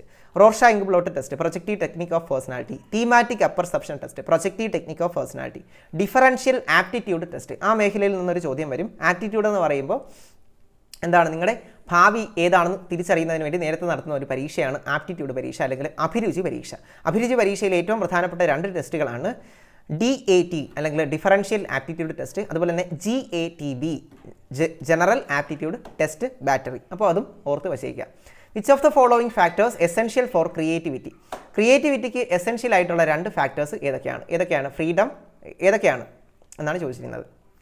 ഓക്കെ, ഫ്രീഡം ആണ് ഇതിൽ ഉത്തരമായിട്ട് വരുന്നത്. കുട്ടികൾക്ക് സ്വാതന്ത്ര്യം കൊടുക്കണം, ലേണർ ഫ്രീഡം ഉണ്ടായിരിക്കണം, എങ്കിൽ മാത്രമേ എന്ത് ചെയ്യൂ? അവിടെ ക്രിയേറ്റിവിറ്റി വർക്ക് ചെയ്യുകയുള്ളൂ. അപ്പോൾ ക്രിയേറ്റിവിറ്റിയെക്കുറിച്ച് നമ്മൾ പഠിച്ചതാണ്. ഡൈവർജൻറ്റ് തിങ്കിങ് ക്രിയേറ്റിവിറ്റിയുടെ എസെൻഷ്യൽ എലമെൻ്റാണ്. വിവരചന ചിന്തനം. ക്രിയേറ്റിവിറ്റിക്ക് 4 ഘട്ടങ്ങളുണ്ട്: preparation, incubation, illumination and verification. അതിൽ ക്രിയേറ്റിവിറ്റിയിൽ പെട്ടെന്ന് ഐഡിയ ഉണ്ടാകുന്നത് അല്ലെങ്കിൽ ഇൻസൈറ്റ് ഉണ്ടാകുന്നതും ആഹാ മൊമെൻ്റ് ഒക്കെ ഉണ്ടാകുന്നതും ഇല്യൂമിനേഷൻ എന്ന 3ാമത്തെ ഘട്ടത്തിലാണെന്ന് ഓർത്ത് വച്ചേക്കുക. നോട്ട് റിലേറ്റഡ് വിത്ത് പിയാഷെ. പിയാഷയുമായിട്ട് ബന്ധമില്ലാത്തത് ഏതിനാണ്? Schema, assimilation, accommodation, disequilibrium, scaffolding. ഏതാണ്ടേ സ്കഫോൾഡിംഗ് ആണ്. സ്കഫോൾഡിംഗ് നമ്മുടെ ബ്രൂണറാണ് ആദ്യമായിട്ട് ഇൻട്രൊഡ്യൂസ് ചെയ്യുന്നത്. അതിനെ പോപ്പുലറൈസ് ചെയ്യുന്നത് വൈഗോട്സ്കിയാണ്. Schema, assimilation, accommodation, adaptation, equilibration, disequilibrium ഈ കൺസെപ്റ്റുകളെല്ലാം ആരുമായി ബന്ധപ്പെട്ടതാണ്? പിയാഷയുമായിട്ട് ബന്ധപ്പെട്ടതാണ്. അടുത്ത നമ്മൾ കഴിഞ്ഞ ദിവസം പറഞ്ഞാണ് പ്രധാനപ്പെട്ട നിയമങ്ങൾ അല്ലെങ്കിൽ പോളിസീസ് വിദ്യാഭ്യാസവുമായിട്ട് ബന്ധപ്പെടുത്ത് പഠിക്കണം. അപ്പെക്സ് ബോഡീസ് പഠിക്കണം. അപ്പോൾ അങ്ങനെയുള്ള ഒരു നിയമമാണ് ചോദിച്ചിട്ടുള്ളത്. PWD act. PWD ആക്ട് 1995 വന്നിരുന്നു. അതിനെ റിവൈസ് ചെയ്തത് അല്ലെങ്കിൽ അതിൻ്റെ അമെൻമെൻറ്റ് എപ്പോഴാണ് വന്നത്? അപ്പോൾ PWD ആക്ട് അല്ലെങ്കിൽ പേഴ്സൺസ് വിത്ത് ഡിസബിലിറ്റീസ് ആക്ട് 1995-96 കാലഘട്ടത്തിൽ ആദ്യമായിട്ട് വന്നു. അതിനുശേഷം വന്ന റിവൈസ്ഡ് എന്താണ്? Revised persons with disabilities act അല്ലെങ്കിൽ rights of persons with disabilities act RPWD act വന്നത് ഏത് വർഷമാണെന്ന് ചോദിച്ചിട്ടുണ്ട്. 2016 RPWD ആക്ട് വരുന്നത്. ഓക്കെ, RPWD ആക്ട് വന്നത്. അപ്പോൾ ഈ 2 ആക്ടുകളും പഠിക്കണം. PWD act persons with disabilities act 1995 വരുന്നത്. അത് പിന്നീട് റിവൈസ് ചെയ്യുന്നുണ്ട്. റിവൈസ് ചെയ്തത് 2016 വിളിക്കുന്ന പേര് RPWD ആക്ട് അല്ലെങ്കിൽ എന്താണ്? Rights of persons with disabilities act. Which is the most important cause for learning disability? Learning ഡിസബിലിറ്റിക്ക് ഏറ്റവും പ്രധാനപ്പെട്ട കാരണം ഏതാണ്? ജനറ്റിക് ഫാക്ടേഴ്സ് ആണ് ലേണിംഗ് ഡിസബിലിറ്റിക്ക് ഏറ്റവും പ്രധാനപ്പെട്ട കാരണം. Not a contribution of B F Skinner. സ്കിന്നറിൻ്റെ കോൺട്രിബ്യൂഷൻ അല്ലാത്തത് ഏതാണ്? ഒപ്പറൻ്റ് കണ്ടീഷനിങ് സ്കിന്നറിൻ്റെതാണ്. ഷെഡ്യൂൾസ് ഓഫ് റീഇൻഫോഴ്സ്മെൻറ്റ് സ്കിന്നറിൻ്റേതാണ്. പ്രോഗ്രാംഡ് ലേണിംഗ് സ്കിന്നറിൻ്റെതാണ്. ഇൻസൈറ്റ് ലേണിംഗ് ആരുമായി ബന്ധപ്പെട്ടിരിക്കുന്നു? സ്കിന്നറുമായിട്ട് ബന്ധപ്പെട്ടിരിക്കുന്നില്ല. അപ്പോൾ ഏതൊക്കെ കൺസെപ്റ്റുകൾ ആരുമൊക്കെ ആയിട്ട് ബന്ധപ്പെട്ടിരിക്കുന്നു എന്ന് ഓർത്തിരുന്നാൽ കുറേ ഉത്തരങ്ങൾ നമുക്ക് എഴുതാൻ കഴിയും. ഓക്കെ, ഇൻസൈറ്റ് ലേണിംഗ് അല്ലെങ്കിൽ ഉൾക്കാഴ്ച പഠനം അല്ലെങ്കിൽ അന്തർദൃഷ്ടി സിദ്ധാന്തം കൊഹ്ലറിൻ്റെ എക്സ്പെരിമെൻറ്റ്, സിംബിലെ എക്സ്പെരിമെൻറ്റിലൂടെ അദ്ദേഹം കൊണ്ടുവരുന്നതാണ് അന്തർദൃഷ്ടി സിദ്ധാന്തം അല്ലെങ്കിൽ insight problem solving learning. Okay, അത് ഓർത്തിരിക്കുക. അപ്പോൾ സ്കിന്നറിൻ്റെ കോൺട്രിബ്യൂഷൻസ് ധാരാളമുണ്ട്. ലീനിയർ പ്രോഗ്രാമിംഗ് സ്കിന്നർ കൊണ്ടുവന്നതാണ്. Programmed learning, teaching machine, Skinner box, operant conditioning, schedules of reinforcement, ഇതെല്ലാം സ്കിന്നറുമായിട്ട് ബന്ധപ്പെട്ടതാണെന്ന് ഓർത്ത് വെച്ചേക്കുക. Girls could not do this job. അപ്പോൾ എന്താണ്? ഗേൾസ് ഈ ജോബ് ചെയ്യരുത് എന്ന് ഒരു സ്റ്റേറ്റ്മെൻറ്റ് ഒരു ടീച്ചർ പറഞ്ഞു കഴിഞ്ഞാൽ, അപ്പോൾ ഇത് എന്താണ്?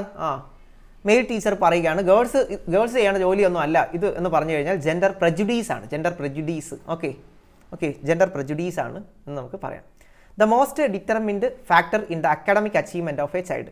ഒരു കുട്ടിയുടെ അക്കാഡമിക് അച്ചീവ്മെൻറ്റിൽ ഏറ്റവും പ്രധാനപ്പെട്ട ഘടകം ഏതാണ്? Most determined factor in the academic achievement of the child. Interest, motivation, level of aspiration, intelligence. ഏറ്റവും കൂടുതലായിട്ട് ഒരു കുട്ടിയുടെ പഠനത്തിനെ സഹായിക്കുന്നത് ഏത് ഘടകമായിരിക്കും?